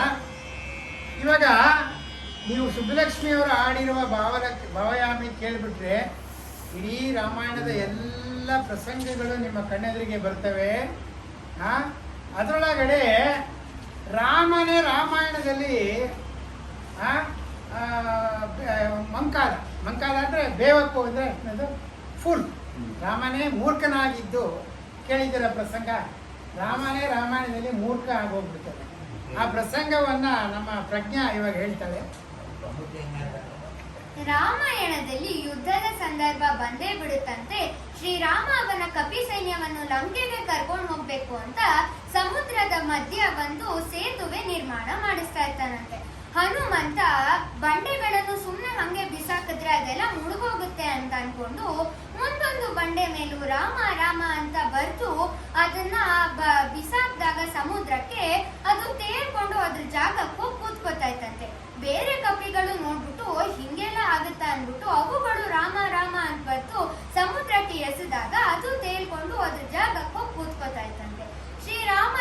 ಬಂದು ದೂರದಿಂದ ನೋಡ್ತಾ ಇರ್ತಾನಂತೆ.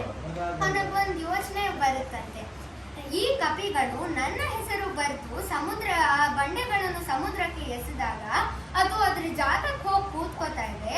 ಆದ್ರೆ ನಾನೇ ಸಾಕ್ಷಾತ್ ಶ್ರೀರಾಮನೇ ಹೋಗ ಬಂಡೆ ಎಸೆದ್ರೆ ಏನಾಗುತ್ತೆ ನೋಡೋಣ ಅಂತು ಯಾರಿಗೂ ಕಾಣಿಸ್ದಲೆ ಒಂದ್ ಮೂಲೆಗೆ ಹೋಗ್ತಾನಂತೆ, ಒಂದ್ ಬಂಡೆ ನಿಂತ್ಕೋತಾನಂತೆ. ಸುಮ್ನೆ ಅದನ್ನ ಸಮುದ್ರಕ್ಕೆ ಎಸಿತಾನಂತೆ. ಆದ್ರೆ ಅದು ಡುಬುಕ್ ಅಂತ ಮುಳುಗೆ ಹೋಗುತ್ತಂತೆ. ರಾಮಂಗೆ ನಾಚಿಕೆ ಆಗುತ್ತಂತೆ. ದೂರದಿಂದ ಹನುಮಂತ ಇದನ್ನ ಬಚ್ಚಿಟ್ಕೊಂಡು ನೋಡ್ತಾ ಇರ್ತಾನಂತೆ.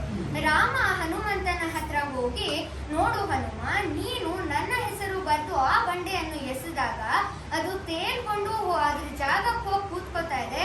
ಆದ್ರೆ ನಾನೇ ಆ ಬಂಡೆಯನ್ನು ಎಸೆದಾಗ ಏನಕ್ಕೆ ಅದು ಮುಳುಗೋಯ್ತು ಅಂತ ಕೇಳಿದಾಗ ಹನುಮಂತ ಹೇಳ್ತಾನಂತೆ, ನೋಡಿ ಪ್ರಭು, ನೀವ್ ಆ ಬಂಡೆಯ ಕೈ ಬಿಟ್ಬಿಟ್ರಿ, ಅದಕ್ಕೆ ಅದು ಮುಳುಗೋಯ್ತು. ನಮ್ಮ ಕೈಯು ನೀವು ಬಿಟ್ಬಿಟ್ರೆ ನಾವುಗಳು ಜೀವನ ಎನ್ನುವ ಸಮುದ್ರದಲ್ಲಿ ಮುಳುಗೋಗ್ತೀವಿ. ಅದಕ್ಕೆ ನೀವು ನಮ್ಮ ಕೈಯನ್ನು ಯಾವತ್ತೂ ಬಿಡಬಾರ್ದು ಪ್ರಭು ಅಂತ ನಮಸ್ಕಾರ ಮಾಡಿ ಹೇಳ್ತಾನಂತೆ. ಈ ಕಥೆಯ ನೀತಿ ಏನಪ್ಪಾ ಅಂದ್ರೆ, ರಾಮ ಯಾವಾಗ ತನಕ ನಮ್ಮ ಕೈಗಳನ್ನು ಭದ್ರವಾಗಿ ಇಟ್ಕೊಂಡಿರ್ತಾನೋ ಅವಾಗ ನಮ್ಮ ಜೀವನನು ಆ ಬಂಡೆಗಳ ತರನೇ ತೇಲ್ತಾ ಇರುತ್ತೆ. ಆದ್ರೆ ಯಾವಾಗ ಕ್ಷಣ ರಾಮ ನಮ್ಮ ಕೈ ಬಿಡ್ತಾನೋ ಆ ಬಂಡೆ ತರನೇ ನಾವು ಮುಳುಗೋಗ್ತೀವಿ.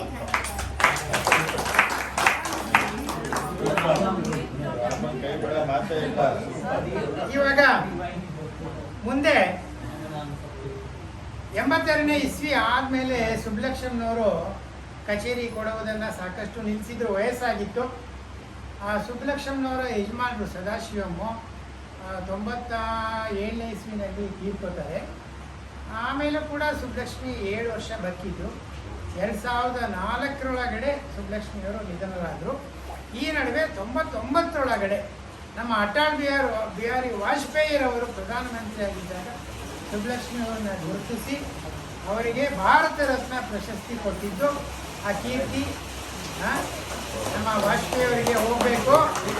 ಇಲ್ಲಿ ಒಂದು ಮಾತನ್ನು ಹೇಳ್ತೇನೆ, ಕೆಲವು ಪ್ರಶಸ್ತಿಗಳಿಂದ ವ್ಯಕ್ತಿಗಳಿಗೆ ಹೆಸರು ಬರುತ್ತೆ, ಆದರೆ ಕೆಲವು ಪ್ರಶಸ್ತಿಗಳಿಗೆ ವ್ಯಕ್ತಿಯಿಂದ ಹೆಸರು ಬರುತ್ತೆ. ಈಗ ಭಾರತ ರತ್ನಕ್ಕೆ ಏನಾದ್ರು 3 ಕಾಸಿನ ಬೆಲೆ ಉಳಿದಿದ್ರೆ ಸುಬ್ಲಕ್ಷ್ಮನವರು ಅಂತವರಿಗೆ ಅದನ್ನು ಕೊಟ್ಟಿದ್ದರಿಂದ ಮಾತ್ರ ಅನ್ನೋ ಮಾತನ್ನು ನಾನು ಹೇಳ್ತೇನೆ. ತಾವೆಲ್ಲ ನಮ್ಮನ್ನು ಪ್ರೋತ್ಸಾಹಿಸಿ, ನಮ್ಮ ಮಕ್ಕಳ ಹಾಡುಗಾರಿಕೆಯನ್ನು ಪ್ರೋತ್ಸಾಹಿಸಿ ಕೇಳಿದ್ದಕ್ಕೆ ನಿಮಗೆಲ್ಲ ಧನ್ಯವಾದಗಳು. ಈಗ ಮಂಗಳವನ್ನು ಹಾಡ್ತೀನಿ. ನಮ್ಮ ವ್ಯಾಖ್ಯಾನ ಗಾಯನದಲ್ಲಿ ವರ್ಷಧಾರಣೆ ಆಗೋಯ್ತು. ವರ್ಣನ ವರ್ಷಧಾರೆ ಆಗೋಯ್ತು. ಎಲ್ಲ ನಿಮ್ಮ ಅಭಿಮಾನ. Really great sir. ಮಂಗಳ ಹಾಡ್ತಾರೆ.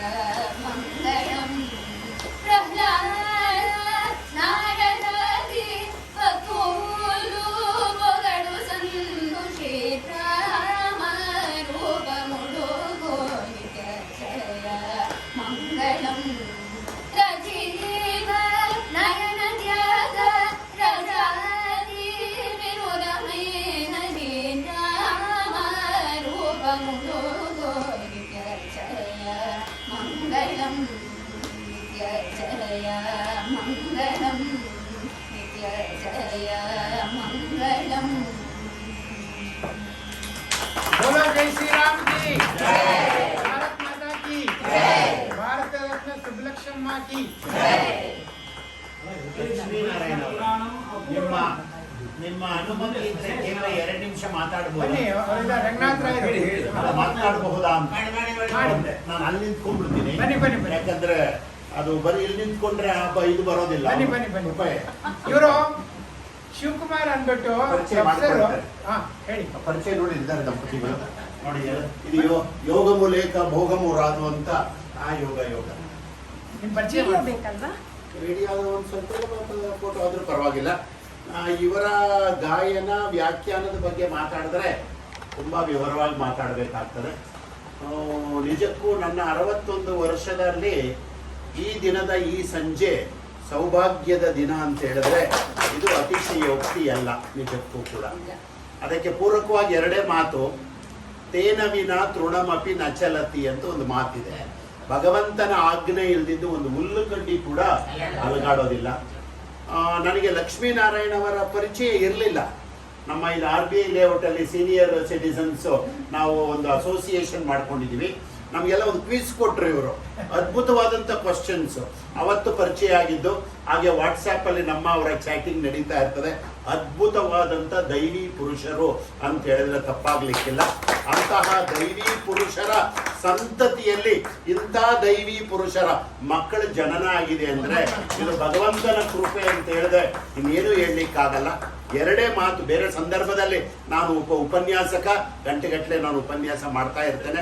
ಇವರ ದಂಪತಿಗಳು ನಾವು ಮಧ್ಯಪ್ರದೇಶದ ಪ್ರವಾಸನ ಜೊತೆಲಿ ಮಾಡಿದ್ದೀವಿ, ಅದು ಬೇರೆ ವಿಚಾರ. ಇವರ ಇವತ್ತಿನ ಕಾರ್ಯಕ್ರಮಕ್ಕೆ ಎರಡು ಮಾತೇನೆಂದ್ರೆ, ಪ್ರತಿಯೊಂದಕ್ಕೂ ಭಗವಂತ ಸೂತ್ರ, ನಮ್ಮದು ಪಾತ್ರ, ಸಮಾಜದ ನೇತ್ರ, ನಮಗೆ ಬೇಡ ಜೀವನದಲ್ಲಿ ಆತ್ರ, ಬೆಳೆಸ್ಕೊಳ್ಬೇಕು ಜ್ಞಾನದ ಗಾತ್ರ, ಸಮಾಜದಲ್ಲಿ ಆಗಬೇಕು ಎಲ್ಲರಿಗೂ ಆಪ್ತ ಮಿತ್ರ, ಭಗವಂತ ಕೊಟ್ಟಿದ್ದಾನೆ ನಮ್ಗೊಂದು ಗೋತ್ರ, ನಮ್ಮ ಜೀವನವೇ ಒಂದು ಯಾತ್ರ, ಅದಾಗಬೇಕು ಪವಿತ್ರ ಪವಿತ್ರ ಪವಿತ್ರ. ನಿಜಕ್ಕೂ ಇದು ನಮಗೆ ಅವರು ಅದೇನು ಹೇಳ್ತಾರೆ, ಎಮೋಷನಲ್ ಐಲಿ. ಹಾಗಾಗಿ ಅಷ್ಟು really you are blessed blessed blessed, that much I can tell you. ಆಮೇಲೆ ಶಂಕರಾಚಾರ್ಯರು, ನಾನು ಅಪಾರವಾದಂಥ ಸಾಹಿತ್ಯ ಇದೆ. ಹಾಗಾಗಿ ಇಷ್ಟೆಲ್ಲ ನಾವು ಮಾಡಿದ್ರು ಕೂಡ ಮೀರಾದೇವಿ ಇದು ಹೇಳಿದ್ರಿ, ಎಲ್ಲ ಹೇಳಿದ್ರಿ. ಅದಕ್ಕೆ ಇನ್ನೊಂದು ಏನಂದ್ರೆ, ನಾವೆಲ್ಲರೂ ಜಗತ್ತಿಗೆ ಬರ್ತಾ ಸಿಂಗಲ್ಲು, ಹೋಗ್ತಾ ಸಿಂಗಲ್ಲು, ಇರೋ ತನಕ ಮಿಂಗಲ್ಲು. ಬರ್ತಾ ಒಂಟಿ, ಹೋಗ್ತಾ ಒಂಟಿ, ಇರೋ ತನಕ ಜಂಟಿ. ಉಸಿರು ಇರೋ ತನಕ ಈ ದೇಹ ಶಿವ ಸ್ವರೂಪಿ. ಉಸಿರು ಹೋದ ತಕ್ಷಣ ಮಲಗಿಸ್ಬಿಡ್ತಾರೆ, ಶವ ಸ್ವರೂಪಿ. ಉಚ್ಛ್ವಾಸ ನಿಶ್ವಾಸ ಇರೋ ತನಕ ನಮ್ಮೆಲ್ಲರ ವಿಶ್ವಾಸ. ಶ್ವಾಸ ನಿಂತೋದ್ಮೇಲೆ ಎಲ್ಲ ಸಂಬಂಧ ಕಟ್ಟು. ಆದ್ರೆ ಏನ್ ಮಾಡಬೇಕು?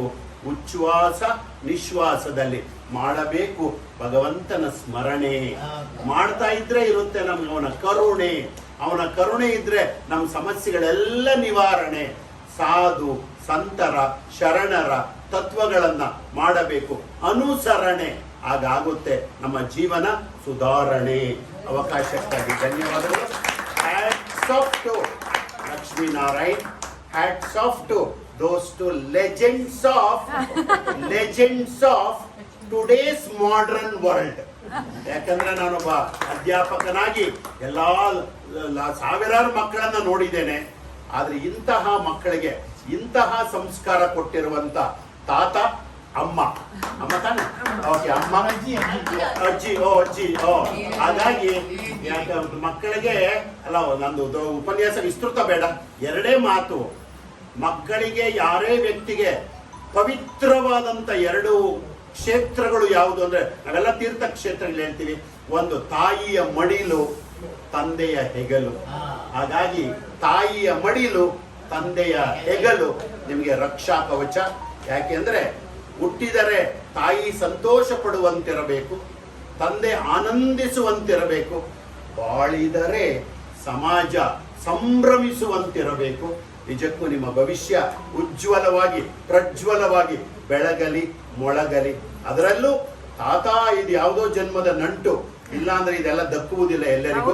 ಅದರಲ್ಲೂ 1 mother is equal to 100 teachers. ತಾಯಿಯ ಪ್ರೀತಿ ಅನಂತ, ದೈವದ ಪ್ರೀತಿ ದಿಗಂತ, ದುರಾಸೆಯ ಪ್ರೀತಿ ದುರಂತ, ಗುರುವಿನ ಪ್ರೀತಿ ಮಹಂತ. ಇಷ್ಟು ಸಾಕು. ಅವಕಾಶಕ್ಕಾಗಿ ಧನ್ಯವಾದಗಳು. ಆದಷ್ಟು ಒಳ್ಳೊಳ್ಳೆ ವಿಚಾರ ಇದೆ.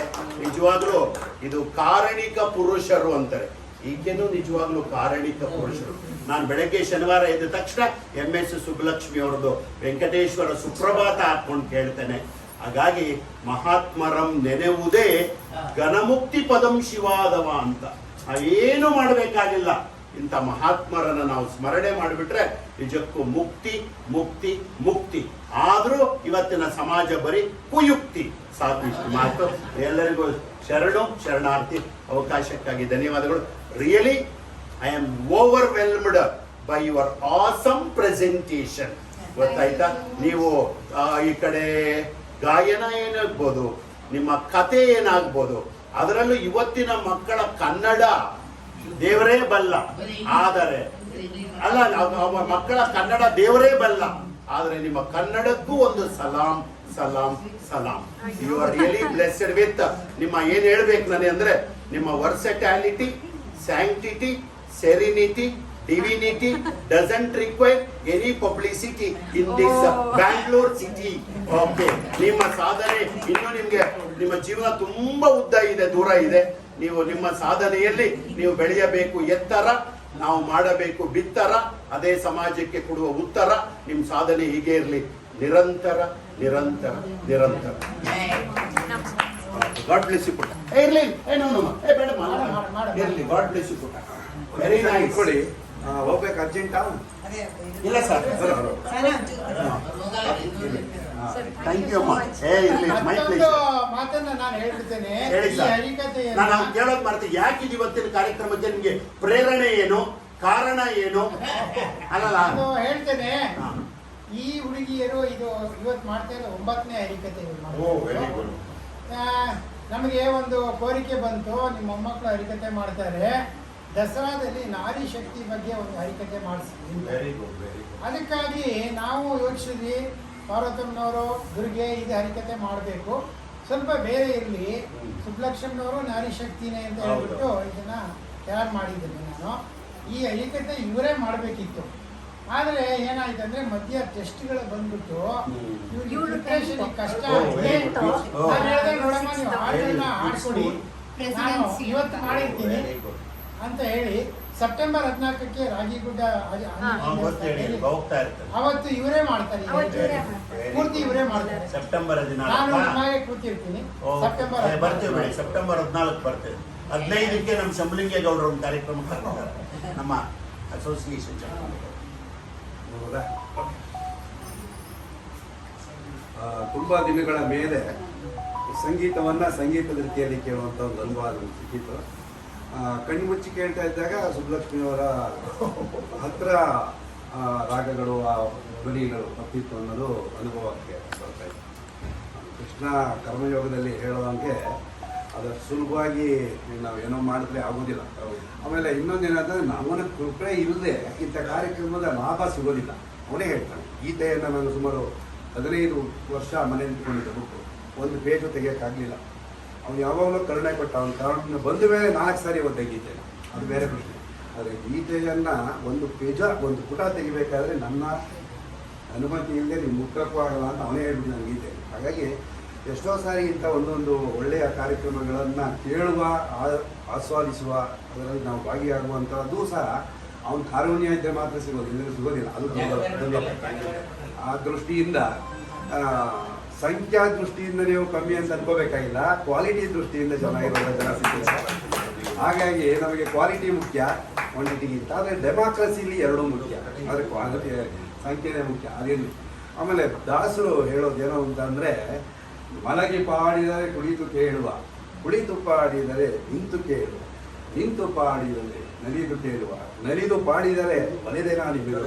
ಸೊ ಹಾಗಾಗಿ ಇವತ್ತಿನ ಎಲ್ಲ ಇದನ್ನು ನೀವು ನಲಿತಾ ಹೇಳಿರೋದ್ರಿಂದ ಅವರು ಹೊಂದಿದ್ದಾರೆ ಅನ್ನುವಂಥ ಒಂದು ವಿಚಾರಗಳನ್ನು ಹೇಳ್ತಾ, ಗೀತೆ ಅಂದರೆ ಇಡೀ ವಿಶ್ವದ ಒಂದು ಕಲೆ, ಅದರಲ್ಲೇ ಎಲ್ಲ ಅದಕ್ಕಾಗ್ತದೆ. ಗೀತಾಚಾರ್ಯ ಎಲ್ಲವನ್ನು ಹೇಳ್ಬಿಟ್ಟಿದ್ದಾನೆ. ಭಜಗೋವಿಂದಂ ಹೇಳ್ತಾ ಇದ್ದಾಗ ನಮಗೆ ಅದೇ ಅನ್ನಿಸ್ತಿತ್ತು, ಸಿಕ್ಕಾದಷ್ಟು ವಿಚಾರಗಳು ಬರ್ತಾ ಇರ್ತಾರೆ. ಅದ್ರ ಬಗ್ಗೆ ಬರ್ದಿರ್ಬೋದು ನಾನು, ಅದು ಅನುಭವಿಸ್ಬೇಕಾದ್ರೆ ಅದು ಓದಬೇಕು. ಇದು ರಂಗಕಲೆ ಏನಾಗುತ್ತೆ ಅಂತಂದರೆ, ರಂಗಭೂಮಿ ಮೇಲೆ ಅದು ಪ್ರಸ್ತಾಪ ಆದಾಗ ಆಡಿಯನ್ಸಲ್ಲಿ ಅದರ ರಸೋತ್ಪತ್ತಿ ಆಗುತ್ತೆ. ಸೊ ಬರೆದಿದ್ದು ಹಾಗೆ ಆಗುತ್ತೆ ಅಂದರೆ ಅದನ್ನು ಓದಿ ಅವ್ರ ಅನುಭವವನ್ನು ಹೇಳಿದಾಗ ಆಗುತ್ತೆ. ನಾನು ಭಜಗೋವಿಂದನ ಬಗ್ಗೆ ಹೆಂಗೆ ಬರೆದು, ಏನು ಬರೆದು, ಕೃಷ್ಣಾಚಾರ್ಯ ಏನು ಅನ್ನೋದು ಇನ್ನೂ 2-3 ಕಡೆ ಹೇಳ್ತಿದ್ದಾಗ ನಾವು ಸುಬ್ಬಲಕ್ಷ್ಮಿ ಅವರೇ ಒಂದು ಆರ್ಟಿಕಲ್ ಬರೆದಿದ್ದೀವಿ ಈ ವಿಚಾರದಲ್ಲಿ. ಸೊ ಅವಾಗ ಅನ್ನಿಸ್ತಾ ಇತ್ತು, ನಾನು ಯಾವುದೋ ಬರೆದಿದ್ದು ಇವತ್ತು ಎಷ್ಟು ಚೆನ್ನಾಗಿ ಅದು ನರೇಟಿವ್ ಆಗಿದೆ ಅಂತ ಅಂದ್ಬಿಟ್ಟು. ಎನಿವೆ ತುಂಬ ಸಂತೋಷ. ನಿಮ್ಮ ಸಂಗೀತದ ಬಗ್ಗೆ ನಾವು ಹೇಳ್ದಂಗೆ ನಾವು ಸುಶ್ರಾವ್ಯವಾಗಿತ್ತು ಅಂತ ಕೇಳಿ ಖುಷಿ ಪಡೋದು ನಮ್ಮ ಭಾಗ್ಯ ಕೊಟ್ಟಿದ್ದಾನೆ. ಅದನ್ನು ವೈಜ್ಞಾನಿಕವಾಗಿ ವಿಜ್ಞಾನದ ರೂಪವಾಗಿ ಅರ್ಥ ಮಾಡಿಕೊಂಡು ವ್ಯಾಖ್ಯಾನ ಮಾಡುವಂಥವರು ನಲ್ಲಿ ಮುದ್ರಪ್ರಟಂ ರಾಮನಾಥ್ ಅವರು ಕೊಟ್ಟಿದ್ದಾರೆ. ಹಾಗಾಗಿ ರಾಮನಾಥ್ ಅವರು ಮಕ್ಕಳಿಗೆ ಆಶೀರ್ವಾದ ಮಾಡಿ ಇದನ್ನ ಕೊಡಬೇಕು ಅಂತ. ಸಂಗೀತ ಗೊತ್ತಿರೋರು ಕೊಟ್ಟರೆ ಒಳ್ಳೆಯದು. Ramnath is the right person.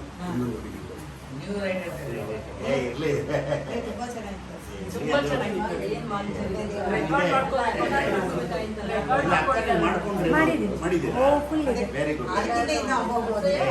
ಅದು ಭಗವಂತ ಕೊಟ್ಟಿದ್ದಾನೆ ನಮ್ಗೆ. ಅವರ ನೆರೇಷನ್ ಸ್ಟೈಲು ಸಹಜವಾಗಿತ್ತು. ನೋಡಿ ಸಹಜವಾದ ಒಂದು ರೀತಿಯಾದ ಜನಪದ ನಾಟಕವನ್ನ ಪ್ರೆಸೆಂಟ್ ಮಾಡ್ತಾ ಇರೋದು ಅನ್ನೋ ರೀತಿ ಸರಿಯಾಗಿ ಸುಶ್ರಾವ್ಯವಾಗಿ ಅದು ಸುಬ್ಬಲಕ್ಷ್ಮಿ ಅವರ ಒಂದು ಸ್ಟೈಲು ಶೈಲಿ ಆ ಒಂದು ಟ್ಯೂನಿಂಗ್ ಎಫೆಕ್ಟ್ ಅದನ್ನು ಕೊಡ್ತಾ ಇದ್ದಾರೆ. ಯಾಕಂದರೆ ಅವರಿಗೆ ಖಂಡ ಭಗವಂತ ಜಾಗ ಮೇರು ಸ್ಥಾನ ಇಟ್ಟೇ ಇದ್ದಾರೆ. ಮೀರಾ ಬಗ್ಗೆ ಹೇಳಿದ ಮೇಲೆ ಮೇರೂರಿಗೆ ಹೋಗಲೇಬೇಕು. ಸೊ ಹೀಗೆ ಇಂಥ ಒಂದು ಒಳ್ಳೆ ಕಾರ್ಯಕ್ರಮ ನಡೆಸ್ಕೊಟ್ಟಂತ ಎಲ್ಲರಿಗೂ ಕಲಾವಿದರು ಎಲ್ಲರಿಗೂ ಒಂದನೇ ಹೇಳಕ್ ಮುಂಚೆ ಅದು ಯಾವುದೋ ಸಂಸಾರದ ಕತೆ ಅಂತ ಹೇಳಿದ್ರಲ್ಲ ಬದಲವರಿಗೆ ನಮ್ಮ ಆಕ್ಚುಲಿ ಇನ್ನೊಂದಿದೆ ಅದೇ ಥರ ನಿಮಗೂ ಗೊತ್ತಿರಬೇಕು ಕೊಡಲಿ ಕತೆ. ಕೊಡಲಿ ಅವನು ದಿನ ಹೋಗಿ ಪಾಪ ಕಾಡಲ್ಲಿ ಅಡವಿಯಲ್ಲಿ ಕೊಡಲಿ ಇಟ್ಕೊಂಡು ಕಡ್ಕೊಂಡು ಮನೆಗೆ ತಂದು ಅವನ ಜೀವನ ನಡೆಸ್ತಾ ಇರ್ತಾನೆ. ಒಂದಿನ ಏನಾಗುತ್ತೆ ಕೊಡಲಿ ಬಿದ್ದೋಗುತ್ತೆ ಬಾವಿಗೆ. ಅಯ್ಯೋ ದೇವ್ರೇ ಕೊಡ್ಲಿ ಬಿದ್ದೋಯ್ತಲ್ಲಪ್ಪ, ಏನ್ ಮಾಡೋದು, ನಾಳೆ ಜೀವನಕ್ಕೆ ಏನ್ ಮಾಡೋದು, ನನ್ನ ಹೆಂಡತಿ ಬೈತಾಳಲ್ಲ. ಸರಿ ಆವಾಗ ಧೈನ್ ಅಂತ ಕೃಷ್ಣ ಪ್ರತ್ಯಕ್ಷ ಆಗಿ ಒಂದು ಚಿನ್ನದ ಕೊಡ್ಲಿ ತಂದು ಇಲ್ಲಲ್ಲ ನಂದು ತಿರ್ಗಾ ಒಳಗೋಗ್ಬಿಟ್ಟು ಬೆಳ್ಳಿ ತಂತಾನೆ. ಇದು ನಂದಲ್ಲ, ಕಡೆಯಲ್ಲಿ ಕಬ್ಬಳು ತಗೊಂಬರ್ತಾನೆ. ಹಾ ಇದು ನಂದು ಕೊಡೋ. ಅವಾಗ ನಿನ್ನ ಪ್ರಾಮಾಣಿಕತೆ ಮೆಚ್ಚಿದೀನಿ, 3 ತಗೊಂಡು ಹೋಗು. 3 ತಗೊಂಡು ಮನೆಗೆ ಹೋಗ್ತಾನೆ. ಅವ್ನು ಹೆಂಡತಿ ನೋಡ್ಬಿಟ್ಟು ಅಯ್ಯೋ ಏನ್ರಿ ನೀವು ಬರೀ ಕೊಡ್ಲಿಕ್ಕೆ ಕೇಳಿದ್ಯಲ್ಲ, ಕೃಷ್ಣ ಬಂದಾಗ ಏನೇನೋ ಕೇಳಬೇಕಾಗಿತ್ತು, ಅವಳು ಬರ್ತಾಳೆ, ಊಟ ಎಲ್ಲ ಆಗುತ್ತೆ, ಪಾತ್ರೆ ತೊಳಿತಾಳೆ, ದಡನ ತಗೊಂಡಿದ್ದವ್ರು. ಅಯ್ಯೋ ದೇವ್ರೆ ಇದ್ದವಳು ಹೆಂಡತಿ ಹೋಗ್ಬಿಟ್ಟಲ್ಲಪ್ಪ ಅಂತ. ಅವಾಗ ಐಶ್ವರ್ಯ ಕರ್ಕೊಂಡ್ಬಿಡ್ತಾನೆ. ಅವಾಗ ಹಾ ಇವಳೇ ನಾನು ಹೆಂಡತಿ ನನ್ನ ಮಗನೇ, ನಾನು ಜೀವ ಇಲ್ಲಿರೋಂಥ ವಸ್ತು ತಂದು ಕೊಟ್ಟಾಗ ಇದೆಲ್ಲ ಅಂದೆ. ಅಲ್ಲ ಸ್ವಾಮಿ, ನೀನು ಇದೆಲ್ಲ ಅಂತೀನಿ, ತಿರ್ಗಾ ಹೋಗ್ತೀಯ, ಪ್ರೀತಿ ಜಿಂತಾಲ್ ತಗೊಂಡ್ಬರ್ತೀಯ, ಆಮೇಲೆ ಇವಳು ಅಲ್ಲ ಅಂತೀಯ, ಕಡೆಗೆ ನಿಂಗಿ ಕರ್ಕೊಂಡ್ಬರ್ತೀಯ, ಕಡೆಗೆ ಇವಳೇ ನನ್ನ ಹೆಂಡತಿ ಅಂದ್ರೆ ನೀವು 3 ಇಟ್ಕೋಬೇಕು ಅಂತ ಹೇಳಿ ಎಲ್ಲಿಗೆ ಈ ಒಂದು ಸಣ್ಣ ಹಾಸ್ಯದೊಂದಿಗೆ ಕಾರ್ಯಕ್ರಮ ಆರಂಭಿಸೋಣ. ಅವರು ಒಂದು ಪ್ರಸಾದ ತಂದಿದ್ದಾರೆ ಎಲ್ಲರಿಗೂ, ಅದನ್ನ ಎಲ್ಲರಿಗೂ ಅವರೇ ಕೊಡ್ತಾರೆ, ತಗೊಂಡು ಮನೆಗೆ ತರೋಣ. ಮತ್ತೆ ಮಳೆ ತುಂಬಾ ಚೆನ್ನಾಗಿ ಬಂದಿದೆ, ಕಾರ್ಯಕ್ರಮ ತುಂಬಾ ಯಶಸ್ವಿಯಾಗಿ ಇತ್ತು ಅನ್ನೋದಕ್ಕೆ ನಮ್ಮೆಲ್ಲ ಚಪ್ಪಾಳೆಗಿಂತ ವರ್ಣನ ಕೃಪೆ ವರ್ಷಧಾರೆ ಆಗಿದೆ. ಅದು ವರ್ಷಧಾರೆ, ಎಲ್ರಿಗೂ ಹರ್ಷಧಾರೆ. ಅವರು ಆಡ್ತಾ ಇರುವಾಗ ಆಲೋಚನೆ ಆಡ್ತಾ ಇದ್ದಾಗ ನಮ್ಮ ಮೇರು ನಟ ಡಾಕ್ಟರ್ ರಾಜ್ಕುಮಾರ್ ಅವ್ರ ನೆನಪಿಗೆ ಬಂದ್ರು. ಮಾಣಿಕ್ಯ ವೀಣಾ ಒಂದು, ಅದ್ರ ಜೊತೆಗೆ ದೊಡ್ಡ ಹೆಣ್ಮಗಳು ನೋಡ್ಲಿಕ್ಕೆ ಮೂಗುದ್ದ ಇದೆ. ರಾಜ್ಕುಮಾರ್ ಅಂದ್ರೆ ಅಷ್ಟೇ ಎದ್ದು ಬೆಳಿತಾಳೆ ಅನ್ನೋದು ನನ್ನ ಮನಸ್ಸಲ್ಲಿ, ರಾಜ್ಕುಮಾರ್ ಎದ್ದು ಬೆಳಿಬಹುದು ಅಂತ ಮನಸ್ಸಲ್ಲಿ ಮೂಗು ರಾಜ್ಕುಮಾರ್ ಎದ್ದು ಬೆಳೆಯುವಂತ ಒಂದೆಲ್ಲ ಅವಕಾಶ ಇದೆ ಅಂತ ಇವಳಿಗೆ. ಅವ್ರ ತಂದೆಗೆ ಇನ್ನೂ ಜೋರಾಗಿದೆ, ಬರ್ಬೇಕಾಗಿತ್ತು, ಬಂದಿಲ್ಲ ಇವತ್ತು. ಇಲ್ಲ, ಅದು ಅವರ ತಂದೆಯವರಿಗೆ ಆರೋಗ್ಯ ಸರಿ